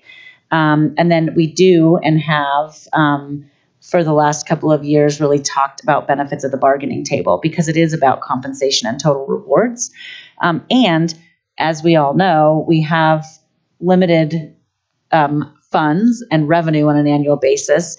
And those funds need to be prioritized and go toward what makes most sense in the interest of programming employees. And unfortunately, post-pandemic, we have seen quite a bit of increases in especially medical benefits. And so last spring, this was a very challenging topic during our bargaining sessions with JCEA and JESPA. And the board received quite a bit of feedback about that from our employees. And at the time, the board requested that going into this next budget season and bargaining season, that the board have an opportunity to study this topic so that board members could feel more prepared for some of the feedback that they might receive from our association partners. And frankly, it is a really important part of the budget you approve. And it's a large part of the budget that you approve. And I do think it's one of the, these benefits are benefits, in this including para, are benefits that employees don't receive in other sectors of our community when they work elsewhere. So I think it's a really important topic for you to study tonight. I'm really grateful to the board for asking for more information about this topic. And I'm very pleased to introduce Ms. Jen Jones, who's our Chief Human Resources Officer, as the lead presenter for tonight, alongside her team. And she will help and or allow our other friends to introduce themselves. So with that, Ms. Jen Jones. Good evening, President Parker. It's so exciting to say that. Superintendent Dorland and board members. I just want to take just a moment to, on behalf of 1HR, I want to welcome our two new board members, Ms. Applegate and Ms. Kenworthy. We're so excited to have you, and if there's anything that we can ever help you out with, we are more than happy to do so. I'm joined by my colleagues. This is Adam Barnett. He is the Executive Director of Total Rewards in HR. And then we have Leo Tokar and Jay Calderon from Lockton, who is our benefits broker. I'm just going to do a little bit of short stuff, and then I'm really turning it over to Adam. He's the subject matter expert, and Lockton, who will do the majority of the presentation. One of the pivotal issues we'll be addressing this evening is the escalating cost of healthcare, a challenge that resonates across industries and private sectors. The increasing burden of health-related expenses places a premium on our ability to navigate the terrain strategically and to ensure the well-being of our dedicated employees. Our commitment to attracting and retaining top-tier talent demands that we explore innovative solutions. We aspire to position our district as an employer of choice, fostering an environment where employees feel valued, supported, and motivated to contribute to their best to the success of our students. In an era where competition for skilled professionals is fierce, a robust total rewards program becomes a strategic imperative. We understand that true job satisfaction and employee loyalty are derived from a comprehensive approach that considers not only financial remuneration, but also the range of benefits and opportunities we offer to our staff. Now I'd like to turn it over to Adam, and he'll walk us through the presentation. All right. Great. Well, thank you, Jen, and thank you, Tracy. We'll jump right into it. So our purpose of the presentation today is to provide an informational overview of Jeffco's employee benefits. We're not asking a vote. Really, this is informational, and it relates to last year and the employees that came to address the board. Today, we'll introduce our total rewards strategy. I'll introduce you to Lockton, and our broker. And the majority of the conversation today will be on the cost of benefits and how it's affecting our employees. So all of our work at Jeffco is grounded in Jeffco Thrives, and benefits is no exception. Under priority 2, our people, our strength, we have a strategy and an initiative to strategically recruit high-performing employees and offer competitive compensation.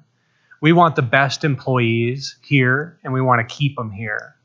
And to do that, we want to offer them competitive compensation. We're going to take that one level higher, which is offering them a competitive total rewards package. Total rewards is really what we're providing to employees in exchange for their skills, ability, and time that they're giving to us. We have a pie chart up there that talks about not just about compensation, which is a major component of total rewards, but also about our values and our culture, our work-life balance. And today we're specifically going to talk about health and wellness and mainly health insurance. So to attract our high-performing employees, we need to be competitive with what we're offering them with that total rewards package.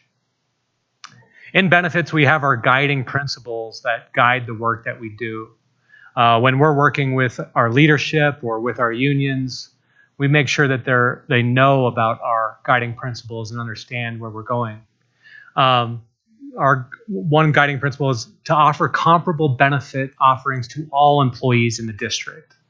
It's important for us to offer the same benefits for our low-wage workers as well as our high-wage workers. So a food service worker should get the same benefit package as our community superintendents, as an example. That's important to us. We've surveyed our employees, and it's very clear that our employees are looking for choice. Not just choice in medical providers, but also in plans. So we're offering both Kaiser and Aetna, and within those two providers, we're providing different plan designs, an HMO, a PPO, and a HSA-compatible HDHP. Our district wants to provide a defined employee contribution that we can communicate, and we want our employees to understand. So we make it pretty clear. We're contributing $569 to our employees per month for benefits for all of our full-time employees. We want to make that clear, and we want to communicate that out. We want to be transparent with our employees with what we're offering. One thing that we want to do is continue to look at the competitive landscape, what other school districts are offering when it comes to their total rewards package, and we want to benchmark that and ensure that we are competitive. And one strategy that we've had for a long time is to offer a zero-cost employee-only medical plan. It's important for us to be able to message to our employees that health insurance premiums can be free. We have a plan that's free for them, that there's zero cost for premiums. Now, when you go in and get your care, there will be costs, but we've always had that. Strategy. And we've always been able to offer a zero-cost health plan for our employees. Now, we're focusing today on medical insurance, but our benefits package also includes dental, vision. We have a wellness department. We have an in-house employee assistance program. You guys all know about para and how valuable para is to our employees. We We offer flexible spending accounts, health savings accounts, life insurance, and we have employee discounts. Some of our employees don't know about all this that we're offering, and we're excited this year to be communicating to employees our total rewards package through a total rewards statement. So this year is the first year we're really excited about this, that all employees will be receiving, all full-time employees will be receiving a pie chart that goes through not just their compensation, but also what the district is providing for medical insurance and para. We think this is a game changer for retention, as employees are looking at other companies such as the city and counties or RTD or other employers. We want them to look at what we're offering, not just on a compensation basis, but on a total rewards basis. So we really are excited to be releasing total rewards statements this year. We thought it would be helpful to get an idea of our benefit calendar and what the year looks like. So the green or the top, we'll talk on the next slide about the Benefits Advisory Council, but throughout the year we are working with our unions on what we're doing within our benefits to ensure that they have a voice and they're helping us with our strategy. Throughout the year, we have an RFP cycle where all of our benefits are evaluated every 5 years. So we want to do a price check, ensure that all of our benefits, that we're getting the best deal and that we're getting the best benefits for our employees. So every 5 years, we're going through that cycle. Right now, we're in the middle of an RFP for life insurance for long-term disability and short-term disability. So into next year, we plan on doing a RFP for our medical insurance companies, so Kaiser and Aetna.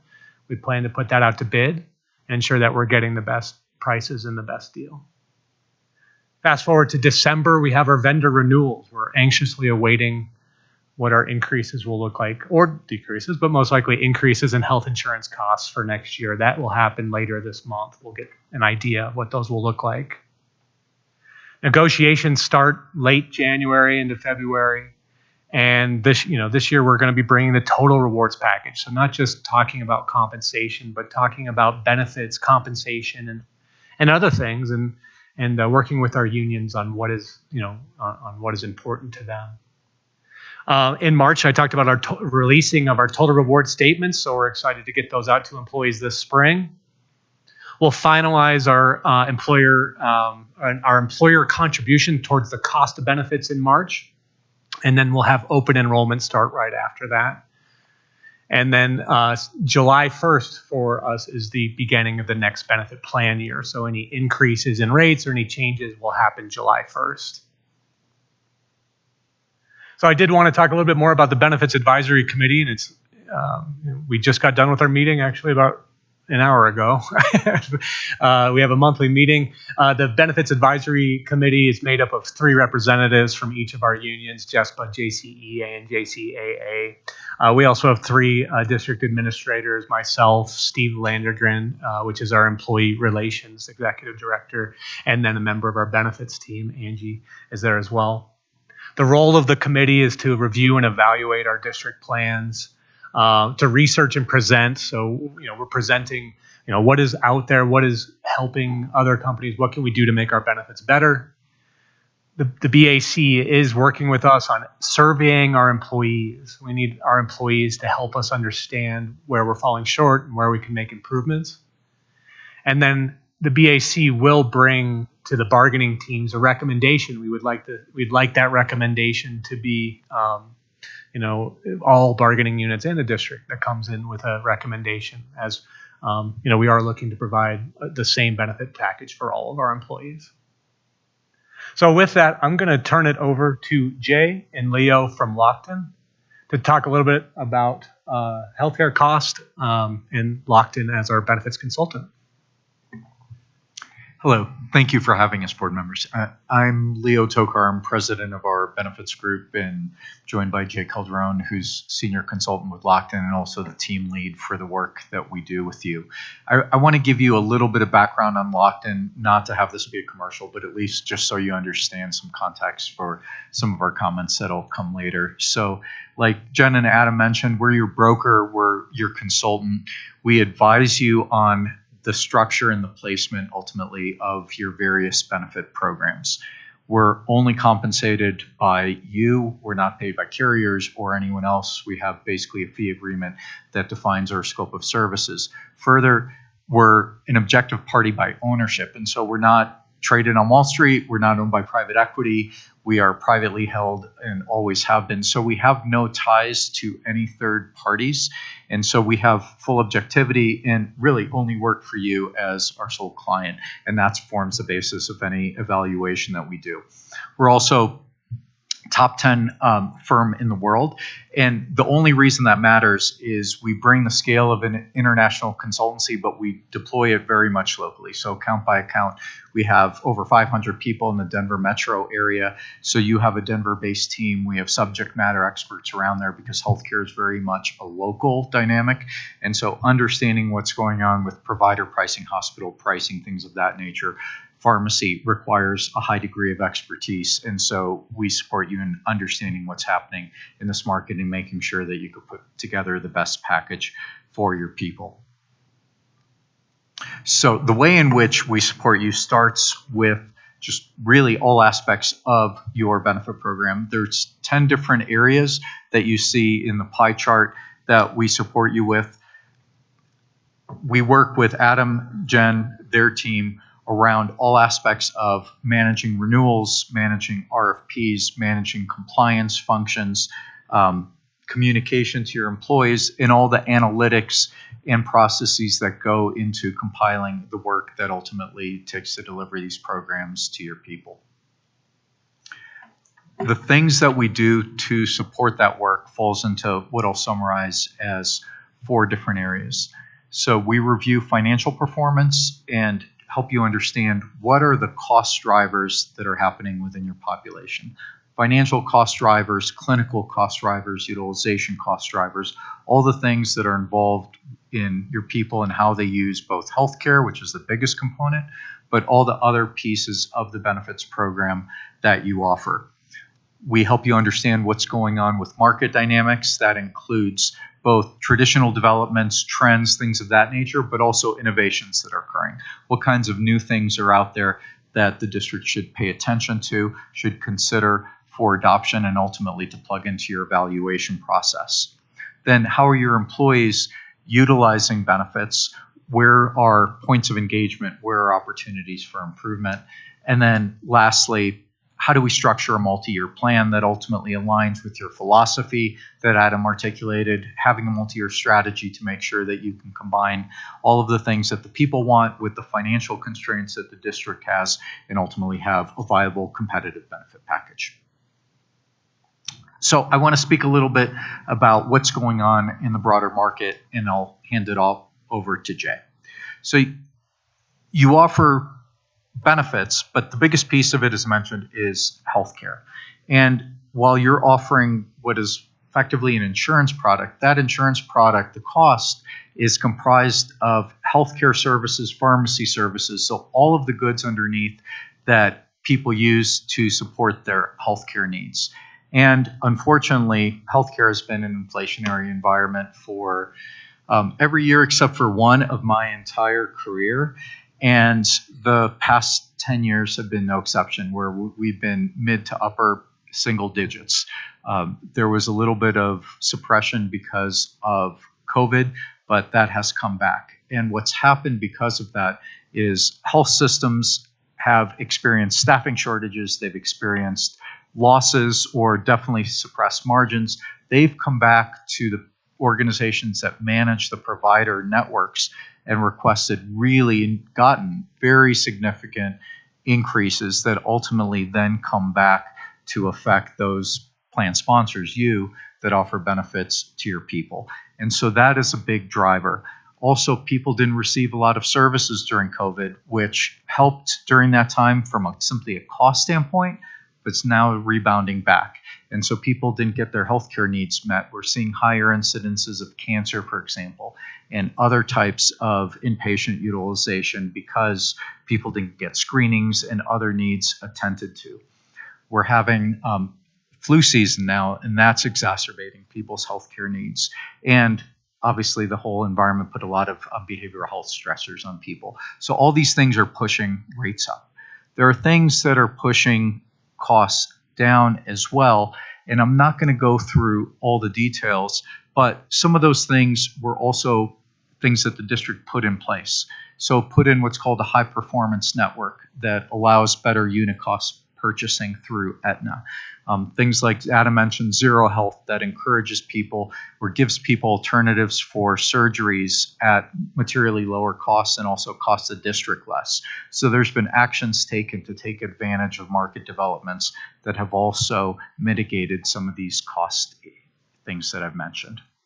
So to put some numbers to what I just threw out, really the punchline is what you see at the bottom. Overall combined medical trend going into this year is around that 7.5% to 9.5% range. It is higher than what we've seen in probably about in the past 20 years, driven by all of those factors. And so there are things that we've continuously done to implement mitigation tactics, but we still have to work within the overall cost environment and be able to preserve having a robust benefit package that we offer to people. Those were national numbers.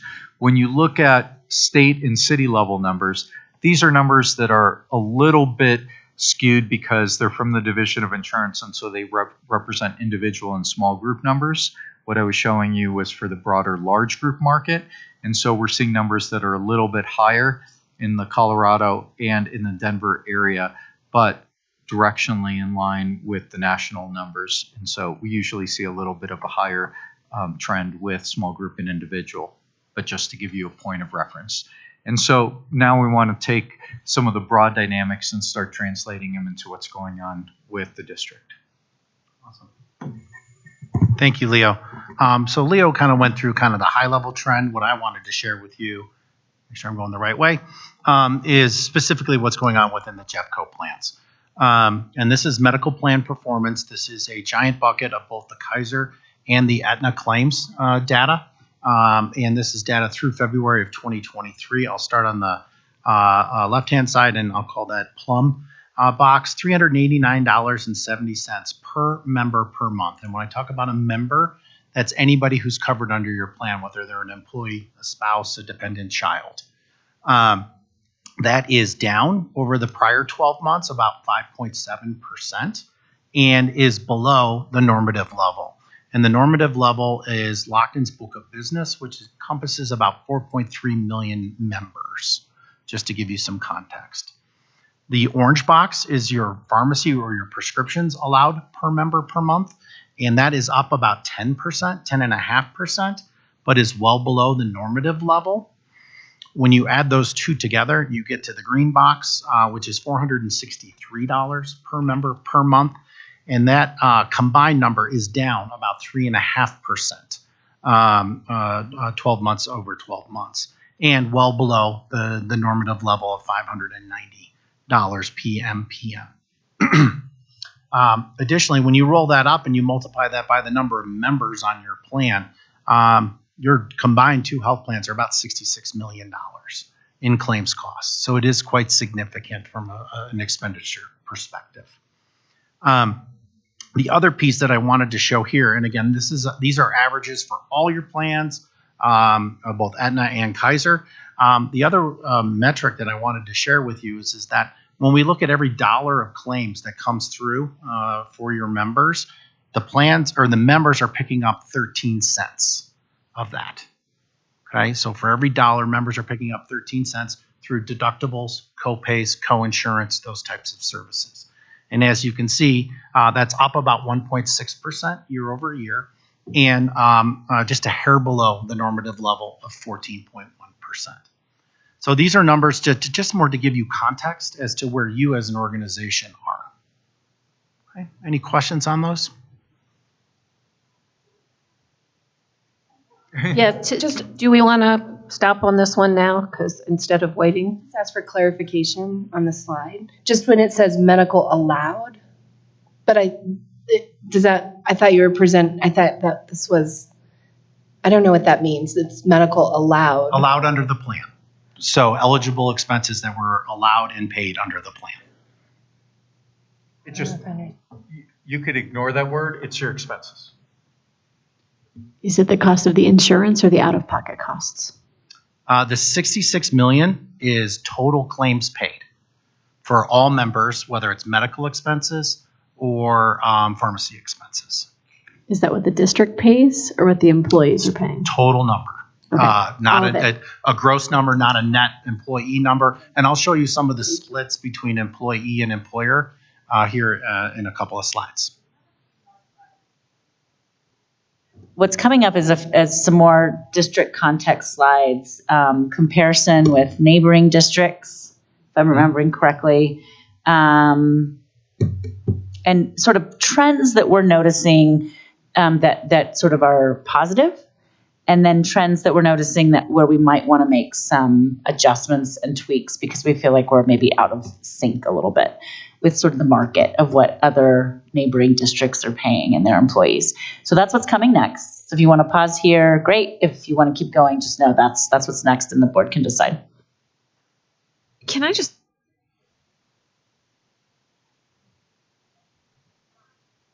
Sorry. What is Zero Health? Zero Health is a provider network that is attached to the Aetna program. And it is for a lack of a better term, a sub-network. So right now, the Aetna plan uses the Aetna Whole Health Provider Network. You have to stay in network and use contracted providers with Aetna. We've also gone on out and contracted with a company called Zero Health. And they have built their own custom network. And they've gone out and negotiated better discounts at lower costs than Aetna has. And they call themselves Zero, is because if employees or their dependent family members use those providers, they incur zero out-of-pocket expenses. So it's an encouragement to, one, find a more efficient path of care. And they're also vetting it. It's based on cost and quality, but also if members decide to use those services through Zero, members have zero out-of-pocket expenses. Now, they're still paying their monthly contributions to participate in the plan, but no deductible, no copay, no coinsurance. Good question. Does Jeffco offer Zero Health? Yes. We do. To the Aetna members only. Kaiser members are unable to access that network. Is that for employee only or is that for a family? Anybody that you cover under the plan. I think the other thing that's coming up that's very helpful related to that is this: what drives our costs up? Yep. And the uniqueness of Jeffco's insured population is part of what defines our overall costs. Right. And so if there are ways we can take part in product that helps us to drive the overall costs annually down, then we get better rates for our employees. And it sounds like on the Aetna thing, we're using a zero cost sort of sub-network to allow broader providers for our employees and a provider that they would not have to incur a copay with. On the Kaiser side, I believe we're offering a high deductible plan. Is that right? Which I think... under the Kaiser side of the equation, you offer a traditional HMO type product with traditional cost sharing mechanisms, as well as a high deductible health plan. Yeah. So these are just ways that we can take advantage of some product in the market to sort of manage our overall costs on an annual basis and try to keep our increase in rates as limited as possible, even though we're always going to be seeing these increases, which is a real challenge. So the intent of this number was just to give you context, a little bit of shock and awe. $66 million is not an insignificant expenditure by the district. And again, this is a combination of district dollars as well as your employees' dollars. Okay. Additional questions? Okay. All right. One of the things that Jen and Adam asked us to speak about is actually how are your rates set? And so it's very important to note you're an organization of a size that your medical premiums, both with Aetna as well as Kaiser, are based on your actual experience of your organization. And when I talk about the experience of that, it's the demographics So how many employees you cover, the number of dependents, the average age, the gender mix, as well as the historical claims experience of your organization. So when Aetna underwrites your plan, they don't blend that with their book of business. Your claims or your premiums are set specifically based on your experience. So on the left-hand side here, I tried to kind of outline kind of what goes into the funnel here: the number of employees, the number of dependents, their average age, your historical claims, medical inflation or trend that Leo discussed earlier, the plan designs, how much we ask employees to share in the cost of the programs. Obviously, insurance companies, whether it's Kaiser, that's a nonprofit, or an Aetna, which is for profit, they have a retention level that they need to make. There are taxes and fees, and then there's a provider network. And all of those pieces and parts all come in and develop your premiums. Under the Kaiser side of the equation, you are fully insured. So we pay Kaiser an insured premium to take the risk of the benefits. On the Aetna side, we recently transitioned to a self-funded program. So the district is actually funding the claims that are incurred by your employees and their covered dependents. That may seem scary. We do have catastrophic stop-loss protection, so you're not on the hook for 100% of those claims, but it is an efficient way for an organization of your size to fund a health plan in a more efficient way and to keep it affordable for your employees. Okay. Any questions there? Okay. All right, so I wanted to share some benchmarking with you. So we'll talk about some benchmarks here of premiums. So when I show the Jeffco premiums on the next slide, this is the average total premiums of all the plans that you offered in that year. So this is going to be a combination. This is going to be a historical look back when you had Kaiser and United Healthcare, when you were Kaiser only, and now one that you are with Kaiser and Aetna. Okay. On the national side, this is a total premium of all plan types as reported by KFF and HRET Annual Employer Health Benefits Survey. So again, these are national numbers. And as I mentioned, plan years 2012 through 16 is a combination of United Healthcare and Kaiser. 17 through 19 is Kaiser only. And then in 2020, we reintroduced a second carrier, Aetna, to present. Okay, so it just sets the groundwork for what we're going to show you here. And I apologize, these are small charts, but these are the average annual employee-only premiums. So remember, this is what the average premium is for an employee only within your organization. You are the blue bars.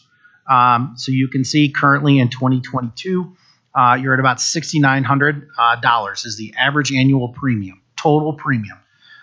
You can compare that to the national benchmark of $7,911. So what we're just trying to show you is where you sit relative to a national number.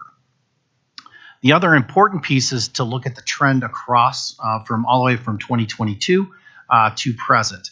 So over a 10-year period of time, Jeffco's plans have gone up 20% or 21.2%, or on average about 2.1% per year. Now, some years have gone up higher than others. Some have gone down. As you can see, when we were back in 2017, when we went to Kaiser only, we sunsetted a very expensive United Healthcare plan, and Kaiser gave us a very strong proposal at that time. And then we've slowly seen rates kind of creep back up over time. On the national basis, we've seen a 10-year average increase of about 40% or about 4% per year. So you guys are trending about half of what we've seen in the national marketplace. Okay. I want to show you the same data, however, show it to you on the family side of the equation. So this is an average of family premium. So this is whether you cover an employee plus spouse, employee plus children, or a full family, which would be a spouse and at least one child. So you can see the average district premium is about $18,800 compared to a national number of north of $22,400. So again, we're trying to maintain an affordable program for your employees. And on average, as you can see over 10 years, averaging about a 3% increase on the family side versus a national average of about 4.3%. However, while we're beating the national average, we're still seeing increases, which is putting pressure on your employees. So I'll pause there. And questions on those two slides? Yes. So I'm trying to figure out why it was so much less expensive when we only had Kaiser. And if it was less expensive, is that something that we could replicate? Does it make sense to, like, why did we add another one if that added to the expense? Does that question make sense? Not necessarily there's a correlation because we added a second carrier that things got more expensive. What I will tell you is that historically, and as Adam described, some of the guiding principles that you've had is choice in providers. So some employees very much value relationships with independent physicians and hospitals, whereas other employees are very much like the healthcare system that is Kaiser. But again, that's a closed system. You must use Kaiser's providers. So back in 2020 or 2012, 13, and 14, we had United Healthcare, which offered independent providers, and Kaiser. Unfortunately, we saw a significant increase in the United Healthcare costs. Basically, the people who were using the plan were the sickest of the sick continued to use United, and those rates went up, and Kaiser's kind of stayed flat. Well, we got to a tipping point where it did make sense to offer United Healthcare. Kaiser came in, picked up the whole population. They were able to lower the cost structure across the board. Now, what we've seen over time is his costs continue to kind of grow, as Leo's mentioned. But additionally, there was specifically through the BAC and the employees expressed interest in having choice in providers and wanting the ability to see non-Kaiser physicians in non-Kaiser hospitals. So back in 2020, actually in 2019, with the BAC and the benefits team, we actually launched an RFP and we solicited proposals from all the major vendors, and that was selected and reinstalled. Sorry, long answer to a short question. But that's a decade. Okay. Additional questions? Okay, so let's get into a little bit more on, and I think this is going to be kind of an area of focus here. Again, this is a little bit of an eye chart. Again, this goes all the way back to 2012. And this actually comes forward all the way to 2023, which is current. So the gray bar is the total average employee-only premium. Again, all the Kaiser plans, all the Aetna plans, I just took an average. Okay, so the gray bar is that average premium. The green bar is what the district has been contributing to employees during those years. So an easy way to read this is anytime the green bar is above the gray bar, the district has been covering at least 100% of the employee-only premiums. Okay. However, you can see in some years, there's a red dot there. And the red dot is the difference between when the green bar fell below the gray bar. So in 2015, we actually saw that green bar below the gray bar. We were able to kind of make plan design changes, negotiate better renewals, and we got that green bar back over the gray bar, and then slowly this has increased. So we fast forward to 2023, and right now the district contribution, as Adam indicated, on average, or not on average, but every employee in the district gets $6,828 to offset their healthcare costs. Well, the average employee-only premium is $7,300. Again, that's an average of all the plans you offer with Kaiser and Aetna. So on average, employees are coming out $472 out of their, and that's an annual number. Okay. Now, there are some plans that can cost the employees next to nothing, but there are some that cost more. Okay. Questions there? Okay, so let's look at it with dependents. Again, we're looking at the average annual premiums for all your plans when you cover a dependent, whether that's employee plus spouse, employee plus child, or employee plus spouse and children. And as you can see, the green bar is still what Jefferson County contributes towards the cost of this. So again, if you look at 2023, $6,828. Well, the average family premium is now north of $19,700. So there is a major gap as to what employees have to come up with if they're covering their dependents. And again, there's a scale of this if you're covering just you and a spouse versus you and children versus you and a full family. But again, as you can see, that green bars can relatively flat over the last decade. And I think it ties back to what Adam and Jen were talking about is a total compensation strategy as to, and this is a big piece of it. Okay. Questions there? All right. My last slide that Adam asked me and Jen asked to put together is just a little bit of a comparison between some school districts in the metro area. And this is, we're just lining up here, District A, B, C, and D. By the way, all their information is public if you want to look at it. But we're just kind of comparing your plan design, your deductible HMO with Kaiser, relative to District A, B, and C. You can see we have $1,000 or we have a $1,500 deductible compared to $1,000, $2,500, $1,000, and then $250. So it kind of it's all over the board from what districts are doing. You can see the out-of-pocket expenses, what it costs to go into the hospital, and then what the office visit copays are. Maybe more importantly is that, well, equally as important, I guess, is what you pay at the time of service, whether it's copays, deductibles, coinsurance. That's a component of the value of the plan. But equally as important is what do you pay on a month-to-month basis just to access that benefit. And as you can see in the middle section, the average employee monthly contribution for that specific Kaiser plan is $125 a month. And you can see what other school districts are charging. Some are higher, some are lower. Okay. The line below it is the family premium. And as you can see, $1,300 is the average family premium. And, District A, B, and C kind of surrounding your number from a family perspective. And then we have a little bit of an outlier in District D. Okay. And then, again, one of the things is this is now showing what the employer is contributing. So when you add the employee and the employer together, that's the total premium that they're paying. And as I mentioned before, each district, all of these school districts are of size that their claims experience and their demographics is dictating exactly where their premiums are set and their plan designs. Okay. And then another way to look at it is you can look at the percentages. So as a percentage of the premium, the school district, Jeffco is picking up 18%. The employee is picking up of that cost, and they're picking up 70% of the family cost. And then you can look at that across the board. Again, pause there and answer any questions that you may have.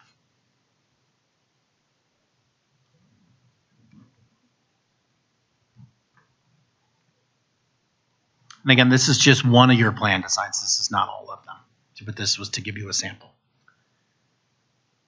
Thanks, Jay. And one thing to point out here is with office visits, you'll see that we have a zero copay on the PCP or the preventative care, and we have a $75 copay on specialists. So these are where we're working with our consultants on what makes the most sense for our population. At Jeffco, we wanted to ensure that our employees are going in there for their annual physical, and we didn't want them to pay anything for that. Also with behavioral health or mental health, we wanted that to be free if they sign up for this plan as well. So that was our strategy at Jeffco, where other districts are charging for that. We may be paying a little bit more for that, but that was important for us, and that's why we're making some decisions with our plan design on how we want to structure this plan. So hopefully this is helpful and informative. Hopefully that it was a deep dive into benefits, and this is what we do on a daily basis. Thanks, guys, for coming and help present. Our next steps as a district, we're working with the BAC and as well as our leadership team on our strategy for benefits for the upcoming negotiations. Our first step here is to review our current plan, benchmark against other districts, and ensure that we are competitive when it comes to what we're offering, to ensure that we are recruiting and retaining the top talent, those high-performing teachers, those high-performing employees. So we also want to take a look at our plan designs. On this slide, we talk a bit about that plan design, our deductibles, our co-insurance, and we want to make sure that that aligns and that our employees are not having any issues with that. So that's really how we're leaning on the BAC to help us on our plan design. We'll be looking at ways to contain costs, whether that's through pharmacy, through alternate provider networks such as Zero we talked about, and then value-based plan design. So what can we do to save money and help combat inflation and medical trend are some of the steps that we're taking as we come up to negotiations and setting rates for the upcoming year. We will, talk about plan design recommendations and renewals for health and welfare plans. The effective date is 7/1. And we're really excited again about those total reward statements going out in a communication campaign to help employees understand the full value of what we're giving them in exchange for their time and effort here at Jeffco. Those are our next steps as a district. The responsibility of the board is we'll have more conversations about the budget and approving the budget and the appropriation. This will include employee benefits. So you'll see that line item and there may be an expense associated with that. So that's where we see your responsibility. That concludes our present. Oh, Tracy, did you want to? I have one question. It's probably unfair because it's a data point that I'm not sure you can have at your fingertips. Do you know what percent of our employees are part of our programs? Any one of our programs, and then what percent of the employees that opt in are have dependents versus individual? I think that's a good question for us to just know. Yeah, and I can certainly provide you with enrollment by plan, by tier, right? Employee only. Yeah, I remember Jen, I think, gave us some of this data, probably from you guys, thank you, last spring when we were looking at this in our negotiations process. I think that would be really helpful to know just pretty basically which plans, what percent of employees are opting in, and of those that opt in, what percent have dependents versus just take individual. Sure. I can tell you the vast majority are covering themselves only. I know that off the just as a generality. Tell you we have probably about 2,000 employees on the Aetna program. And I'm going to go with about 4,400 on the Kaiser plan. So I don't know what that translates to be relative to total benefit eligibles. So. Yeah, a little bit more, I'd say. Yeah. So, there are other options out there for employees. There's Medicare, there's Medicaid. They can go to the Colorado Health Exchange and shop around for their own insurance policy. There's also TRICARE. They can be on their spouse's plan. So all those factor in, are options for them. But yeah, I'd say around 7,000 of our employees are on our plan. I'm also interested in that breakdown in our different employee groups, because I'm wondering if some employee groups are opting for more affordable plans, but then they're out of pocket or catastrophic costs, whatever they end up having to pay is actually putting them in a more vulnerable position. So like classified, non-classified, is that what you mean? Yeah, like from an equity lens, how are our employees making choices that is compromising their long-term health or financial viability because they can't afford the more expensive plans? And is that happening? I would guess that's happening across our employee groups. So those who get paid more might have better health care in our district. That I'm interested in that. And Adam, we can certainly work with you to get enrollment by plan design, by tier, and then Adam, you'd have to help us cut that by the different employee groups. Yeah, not a problem. One thing to mention is with Medicaid, there are federal programs out there as well, that are out there to support employees, low-wage employees as well. So, and those may be a better option for some employees. They have to qualify. I think I'm also struck by the sheer difference of the family plan versus the individual contributor, and similar train of thought. If you have teachers who are parents or both parents work in the district, they really have no alternative. So it's something that was really striking to me. So thank you for sharing the data. I have a few questions. The first is just really a comment. I think that the pie chart for the total rewards is a great thing. However, I'm just anticipating if you are talking with, negotiating with our associations, and they are really upset about the benefits costs going up and so forth. Showing them this other stuff that they're getting, I don't think it's going to be the right time for them to see it. I mean, I think you need to show it to them early, let them, figure it out and live with it. But I don't think it's a good comeback for someone who's looking at a dollar number and saying, I can't afford it. And you're saying, but we've got a good, nice community environment here or something. So it's just, I know the total package is great and it needs to be shown to our employees, but I think it needs to be shown at the right time. Couple of other things. The Benefits Advisory Committee, this is what Superintendent Dorland said before. We heard a lot during negotiations about benefits. And one of the things I heard was that the Benefits Advisory Committee is not listened to, that their suggestions or recommendations or things they come up with are not implemented. And is that true? Or what would you say? How would you characterize their? They're our voice. They help us with guiding our benefits and our strategy based off of what the employee needs. And I would say that we are definitely listening. And last year, I believe that there was a proposal that we do a medical RFP. And as I mentioned, we are doing a medical RFP. It may not be as quickly as they wanted it, but we need about a year to plan for this RFP. It's a big deal for us. I would say that we are definitely listening, and hopefully as it comes out here, we're surveying employees, we're bringing data to the BAC and educating them to understand what we're bringing to you today. And I think we're doing a good job. I think this year we're doing better than last year, but that's how I see it.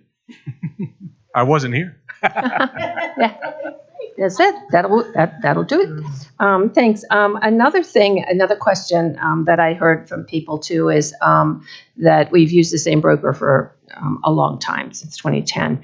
Can you tell me the difference between the broker services that you give the district in this area and, say, a realtor when you're trying to buy a house or sell a house? Because then, people change realtors all the time. Right. So first, the term brokerage and consulting services are used sometimes in different ways, sometimes interchangeably. The way I define it, brokerage is the placement of ultimately the coverage with Aetna, with Kaiser, with other vendors. Consulting is all of the analytics and support that occurs that leads up to that point. So everything from compliance services, so keeping you abreast of both local and national laws, regulations, what you need to comply with that, all the underlying analytics of what is driving your healthcare costs, what are different market options, how would you do if you went with those different market options, even putting aside an RFP, and being able to put those pieces together with your philosophy to make sure that you can balance the employee side and the financial side of things. So the way I characterize realty services is, let's go out, look for homes that fit within a profile, you're done, you move on. This is very much an ongoing set of consulting services that are provided throughout the year to put all these pieces together. I'm happy to go into more details, but was that responsive, or Yes. were you looking for more? Yeah, thank you. And then on slides 21 and 22, I'm well aware that healthcare costs are a national concern, and I appreciate seeing on the national trend. What I want to make sure is that we are competitive at the local market and with school districts nearby in the district. So by looking at slide 21, this is another thing that has been pointed out a lot. The impression when you look at this slide is that the employer payment has been fairly even, as you mentioned. And then the employee portion is the one that goes up, up, up. And sometimes you can see the increase in benefits wipes out somebody's raise that they got that year. Or sometimes they even have a higher premium than they got as a raise. So this slide looks like the district is not paying more year over year, whereas the employees are. So that's a slide that I think we need to figure out how to address that, and if there are any changes we could make. I'd like to see if we can make it more even, if it could ever show that the district, if it would be financially feasible, the district takes a little bit each year of the. Can I jump in for a second? Historically, my understanding, and please correct me if I'm wrong, team, historically the district's practice has been to provide a flat rate to every employee, $569 per employee. Then employees apply that to whatever cost of the plan they choose and the number of people covered, right? Whether they're dependents or just an individual. I was a little bit surprised by that when I got here because I'm used to more of some sort of percentage. And then when inevitably on an annual basis, premiums increase, the percentage, it's always a conversation that we'd be willing in previous districts that I was in to have at the bargaining table, because it is total rewards. It is part of your compensation package. And to have some assumptions of a shared responsibility related to that increasing cost is something else that I was used to. So I'm very interested in that conversation. I think our benefits advisory committee has expressed interest in that. We're starting those conversations. And in fact, in the spring of 2023, we did agree to increase the district contribution. It's differentiated. So for JESPA employees, can you rattle off the numbers, Jen? Do you remember? For JESPA employees starting January 1, 2024, they'll go up $10, where instead of $569, it's $579. And that was something that we did last year that we agreed to because we recognized JESPA are typically lowest wage workers, and we recognize that health insurance is more impactful to them because they have lower wages, to Dr. Varda's point. And I might be remembering it a little bit differently. We might have to go back and look at the numbers again, because I believe that we agreed to a benefits increase by the district contribution for both employee groups. But JESPA was a little more than the JCEA agreement. I'm going to look at Dr. Kim because she was at the bargaining table and might have a different recollection. I believe it was $20 for JCEA and $30 for JESPA, but we went $20 for both groups at the beginning of the year and went up by the $10 more at the first of the year. So it ended up being a net of $30 for our JESPA employees for the year, but we weren't able to implement the differentiation until January 1. Yeah. So at the beginning of this year, every employee received, instead of $569, $589 from the district. And in January, our JESPA employees will receive. We went up to $569 from $549. Okay, whatever. We went up by 20 for all employees. We went up by another 10 for JESPA in January.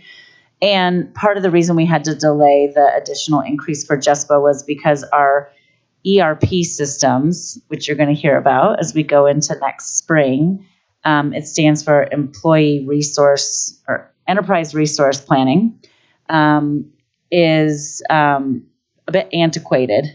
And so we are not as flexible with differentiated pay and benefits application, district contributions as we'd like to be. And it's taking us a little bit of time. Jen's leading a cross-functional group with IT, HR, payroll to make sure that in January we can increase the JESPA contribution by the district by another $10. But everybody did go up in district contribution in this 2023, and yet we're still, on average, seeing that we're not matching the increase or even probably getting near half. Yeah, the slide 21 is the one that makes it look very uneven. Yeah, especially for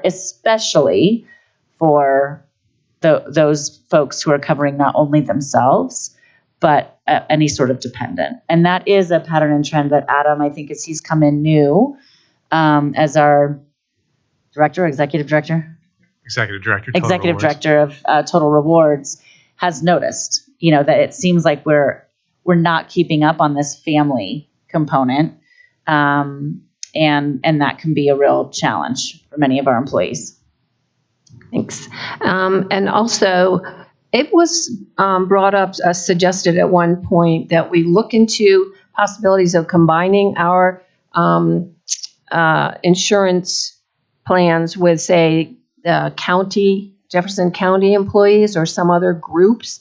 Is that ever done where you try to make yourself even bigger? I can speak to that. So I used to work at Denver Public Schools, and when I was there, I brought school districts together on a consortium to look at making a larger risk pool, and had a lot of interest. With that, I had Para as really the administrator is what we were going for. Para has a retirement plan or a plan for retirees. And I asked to see if they'd be willing to sponsor a school district plan, and they were willing to do it. The issue was that when you move into a consortium, districts, I don't know how to say it, but lose a little bit of power in the ability to make changes to their plan designs.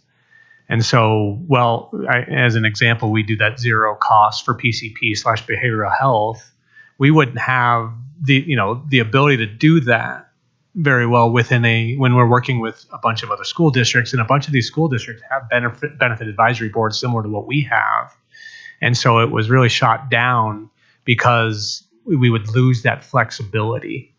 It's not a dead idea. I think it's, when we talk about risk and, bringing more low risk employees to pay for these $1 million claims, we need as many low risk employees to pay for for a preemie baby, or for for some of these, some of the claims that we get that are just one time really expensive, and these the risk helps to mitigate that. And so I think it is a good idea. It's just, it hasn't worked in the past.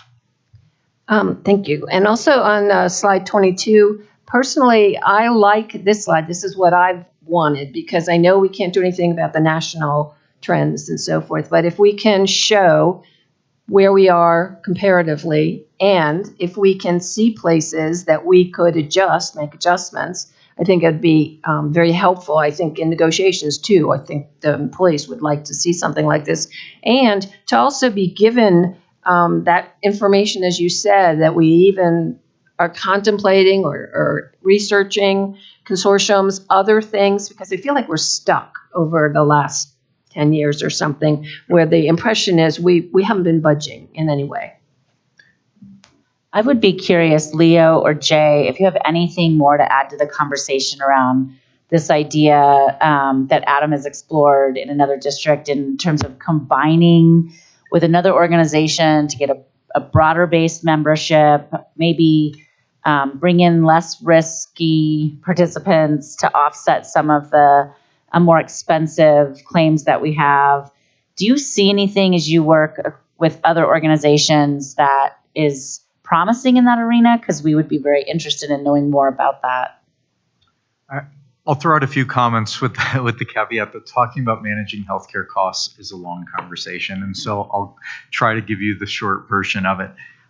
Bringing in lower risk participants would be wonderful. Ultimately, you're talking about people, employees that you need to fulfill duties.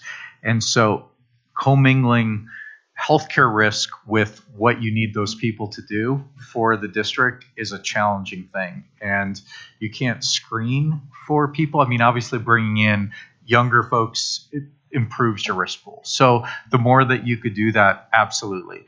The companies that run health clubs have a lower risk, lower cost population than those with an older profile.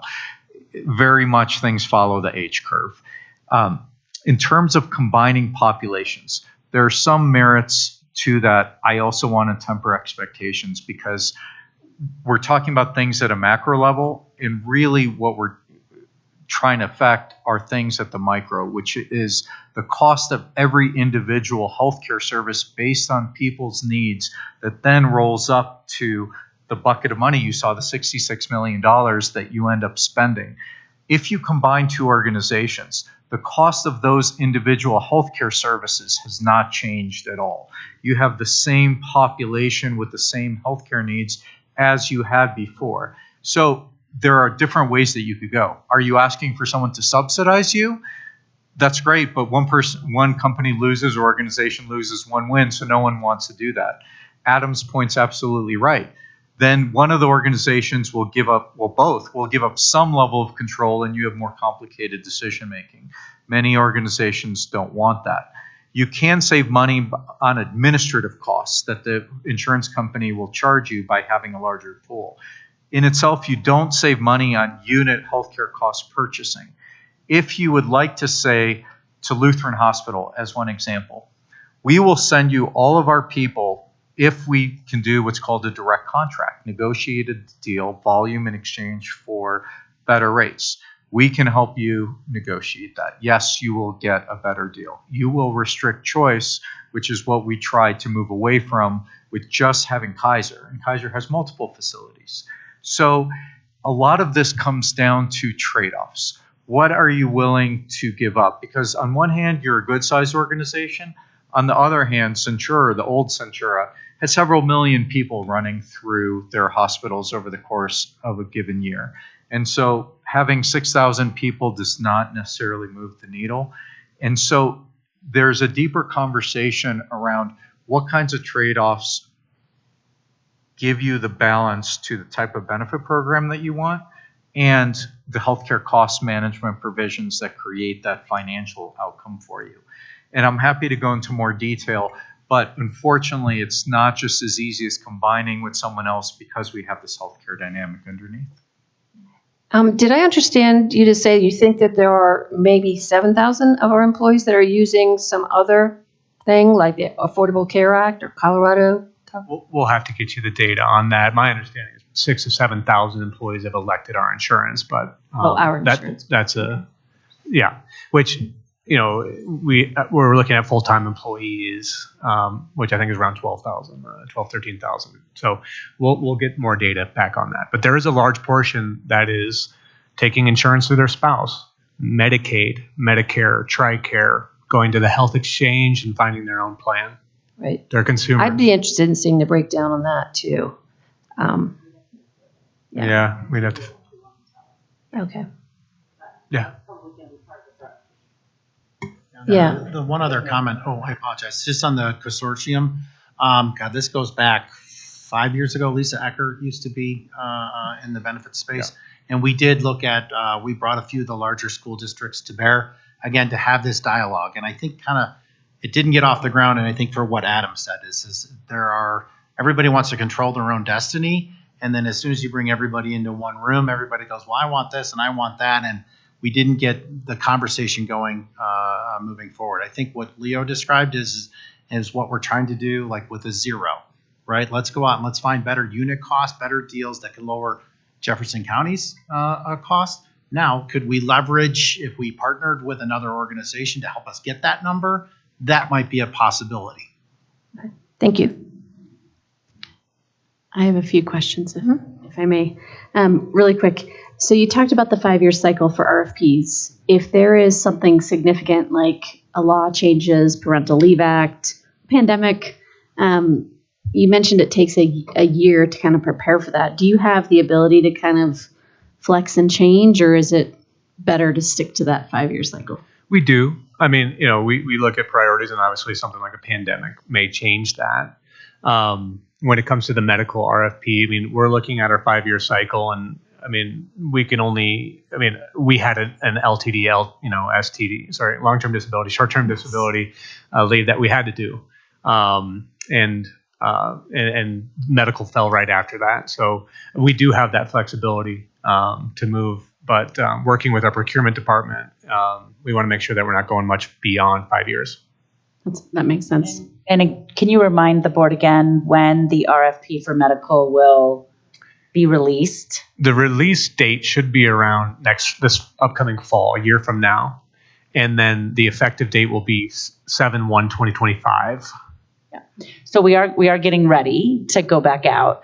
One of the things that everybody should just understand too is, I don't know if you remember, but when our colleagues at Lockton were presenting earlier, they mentioned that we had a really great opportunity around 2018 or 2019 with Kaiser. And we're thrilled about that, and we took it. And you saw in those graphs sort of the dip right around that time. If we go back out, and when we go back out for an RFP, we run the risk, given that we're now 4 to 5 years later, that we're going to increase more than we would just given usage rates and other formulas that drive the annual increase.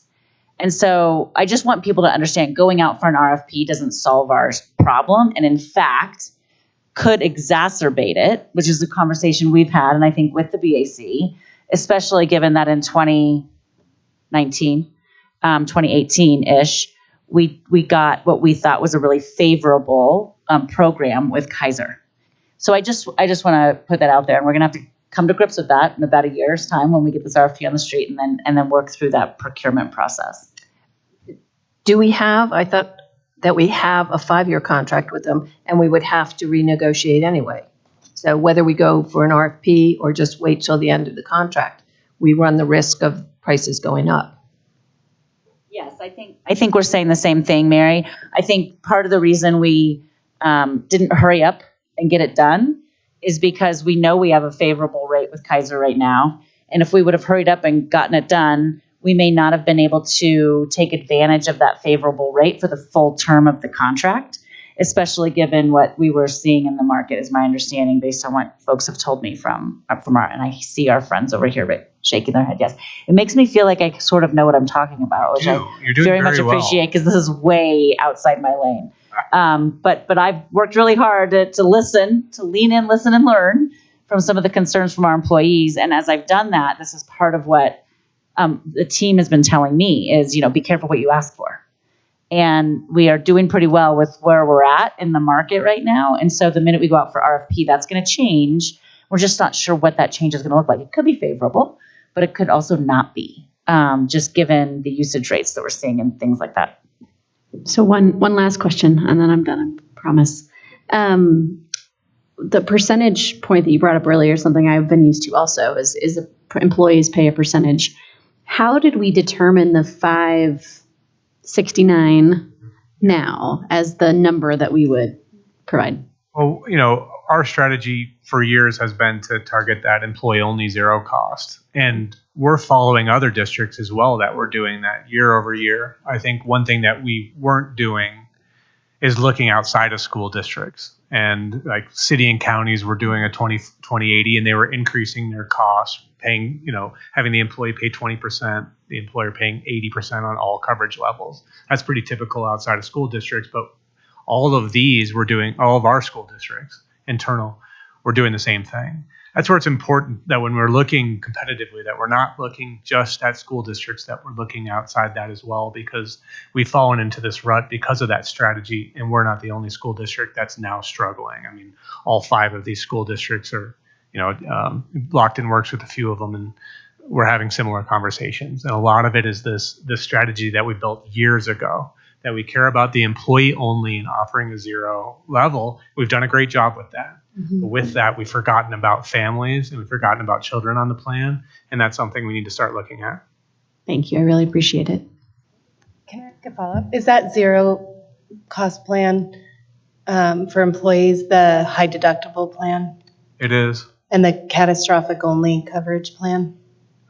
We have 2 plans. Both of them are high deductibles. Both of them have a $4,000 deductible. That's what we can afford, as a zero cost plan with providing $569.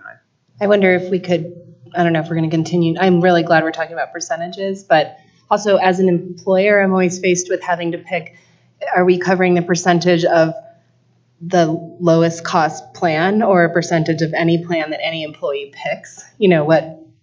And it makes a huge difference.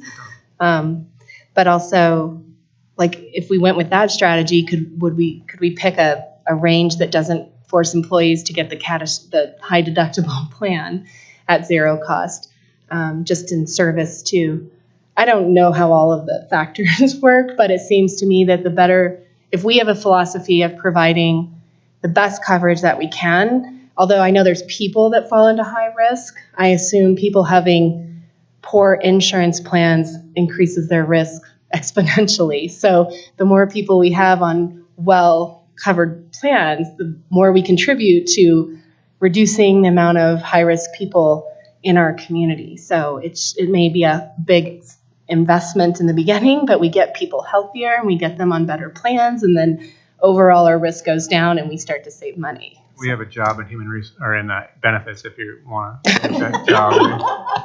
I know less than superintendent. Yeah, sorry, I'm sick too. So. No, you're right on. Go ahead, Adam. I just want to like mark this for a second because I think this last part of our conversation was really healthy around a sense for me, given the benefits advisory conversations from last year, once Jen started in her role and now Adam leading that group, our experience with negotiations last year, our digging into this to understand it with the comparisons and, like I said, leaning in to listen and learn to our employees and their needs. I think we may be in a place where some of our philosophical approach to this work is shifting. And historically, under previous administration, there may have been this interest in really working hard to promise or to get to a $0 plan for individual employees, and that was the priority. I'm not sure that I hear in the conversations here tonight at the BAC, with our HR team, with our cabinet team, that's the priority right now. It might still remain some sort of priority, but we're hearing some different interests. And I think we really need to listen to that and begin to have some philosophical conversations with our consultants who can help guide us in alignment with our guidelines and our beliefs about what we really want to offer. And I'm sure you guys can help us think through sort of different philosophical approaches to getting this done in a way that benefits the most employees with the best possible care. Because I've been on a high deductible plan before, and the only reason I felt comfortable on that plan was because of our household income, right? It's hard. And if you don't have the funds coming in to feel like you can pay for the high deductible, if something happens, it's a really uncomfortable place to be. And we're hearing that from our employees. So I think we need to do some work around the high level guidance we want to give and philosophical approach to this work that's going to be really important, especially as we go into an RFP process. Thank you. Yes, Dr. Reed. Okay, so I'm going to go in a completely different direction, but it's on slide 10. And so we've had some conversations in the past about the employee assistance program and cuts that we've made to that. I'm assuming that is the EAP that's on here, right? That says Team Jeffco. And so it's been a little while since we made those cuts. And I just want to kind of follow up on that. And have we been able to provide adequate services at the new level that we are at, or do we have employees who need assistance who are not able to access that because we don't have enough? Well, I don't have data right now. We can help provide it. EAPs, just like Leo says, it can be very it's complicated. As far as one thing, we are doing is those on the DHMO get those free behavioral health visits. And so our EAP, the strategy slightly changed. A lot of it is, okay, we need to move people into those sessions with Kaiser and Aetna. And to be honest, it's always been that way. This is somewhat of a transition period with EAP, getting them into long-term support EAP right now, and I think has been 4 sessions this year as well as in prior years. So we're doing our best as an EAP department to meet the needs of our employees. We do have reduced hours, and that means that it takes a little bit longer to get in. So at least that's what we're experiencing right now, that we're seeing longer wait times than we've seen in the past, and we have to maximize our schedules with our therapists, reduce the amount of time that they're spending in meetings or doing other things. We need them to concentrate solely on therapy for our employees. So we're making those sorts of adjustments to accommodate the needs of the district. So I would say that we're doing what we can with the resources available to us. Ideally, we have a lot more. And we could talk about that as well. I want to go back to philosophy for just a minute. We have heard, and you all heard feedback last spring, that reduction of EAP services is going to be a terrible and negative impact on employees. And we did reduce the team, but we also reduced some of their responsibilities and tried to streamline the focus support to the therapy that Adam's talking about. And we know that the EAP team is incredibly valuable to many employees who have utilized their services. We have also heard from employees that they are uncomfortable having a district employee as their therapist, a fellow district employee, a colleague as their therapist. Some individuals have said to me personally, I don't really want to go talk to somebody who then next week I'm going to see in a district level meeting. That's going to be uncomfortable for me. And so, I think we're probably headed towards kind of a hybrid model for two different reasons. Maybe three different reasons. One, people love some of our current EAP therapists and they're doing good work. So probably keeping that around for a while. Number two, we struggle with capacity. And number three, 2 and 3, then relating to this next step, some people are uncomfortable talking to a fellow district staff member in that kind of space. So because of numbers 2 and 3, Jen and I have had some conversation around moving to an EAP service that is an external support that could provide more capacity, hopefully on a timelier basis, and is somebody outside our district that's independent and not somebody you're going to run into at a meeting next week. And I believe that those kinds of services exist. I believe that they exist for a reasonable cost. And it is something that we're looking at in terms of expanding the opportunity to provide therapy and mental health supports for our employees.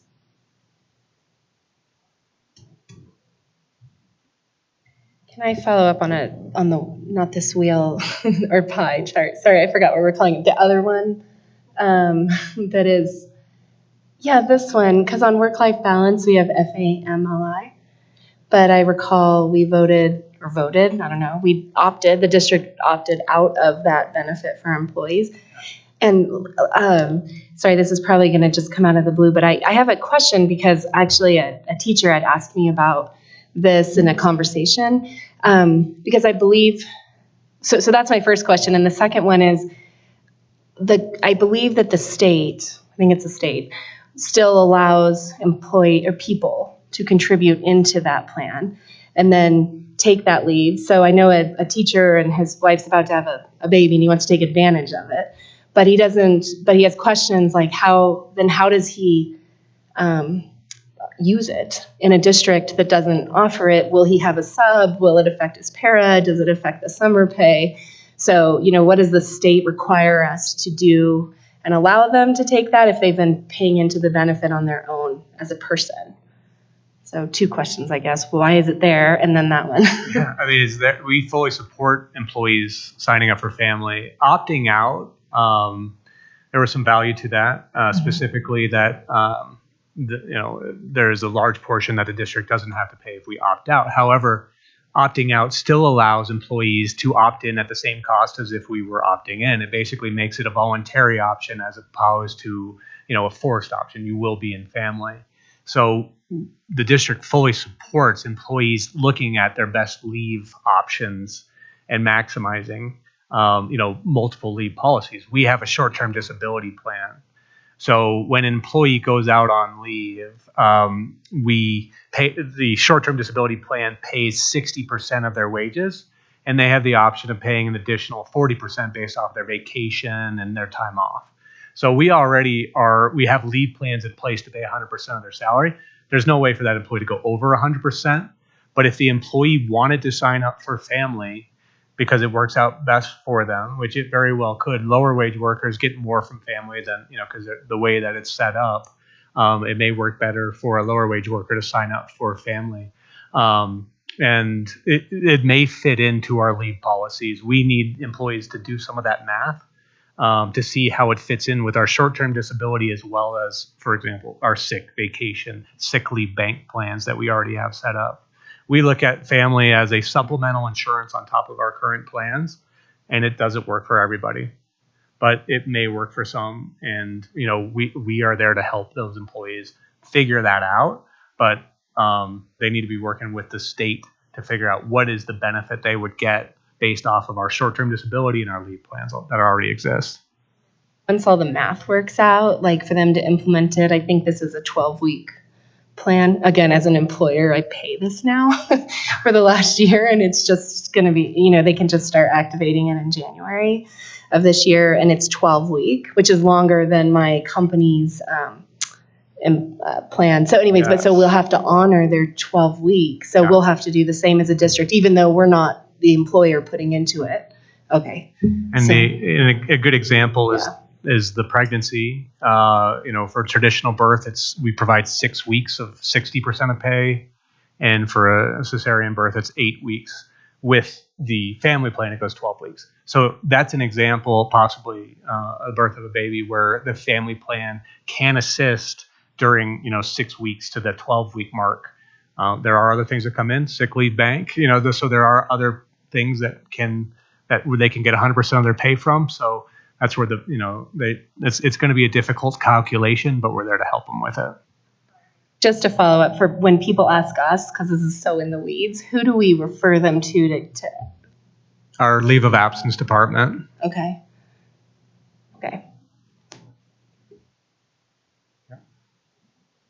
I just have a quick question. You mentioned giving out total benefit statements. Yep. Is that new this year? It is. Okay. Stephanie Schooley actually was one that really promoted it for us. She's like, we did it at where I work, and this worked, and so that was really a driver for us to move forward and to prioritize this project with IT. But we're bringing in transparency. We want employees to know why they're paid the way they are, and why they're receiving, how much they're receiving in benefits, and why they're receiving those benefits. Transparency is a big value of ours moving forward from a total rewards perspective. So we believe that transparency will help them focus on the classroom as opposed to worrying about how much I'm getting paid or how much I'm getting. So these total compensation statements or total reward statements, we hope will add some of that clarity as far as what are you getting with para? What are you getting for benefits? And what's your pay? Putting that all together. And if that's being offered for each individual, not just the ones who've opted into healthcare, because they're going to see everything, right? So it would be for all employees. It will be, but obviously those that don't opt for insurance are not going to see that, $600 or so. Yeah. Sure. And then just following up on that, we have tracking systems that are able to differentiate and keep track of all of that. Is that, yeah? We do. Okay. We're doing a massive testing effort. We know that there's going to be some reality checks, and there's going to be, wins and losses, or, some people are going to really love their total compensation package. Some people are going to say, hold on a sec, that's not right. So we're prepared for that. Okay. But I think the big picture of transparency is what we believe is the real win here. Great. Thank you. Any other questions? Thank you so much. I know, speaking for myself, I'm really excited for all the work that you've done and the possibilities going forward. So thank you very much. Appreciate it. Yeah. And this brings us to the end of today's agenda. We will stand adjourned, and our next regular scheduled meeting of the board is scheduled at 5 p.m. on December 14th here at the Ed Center.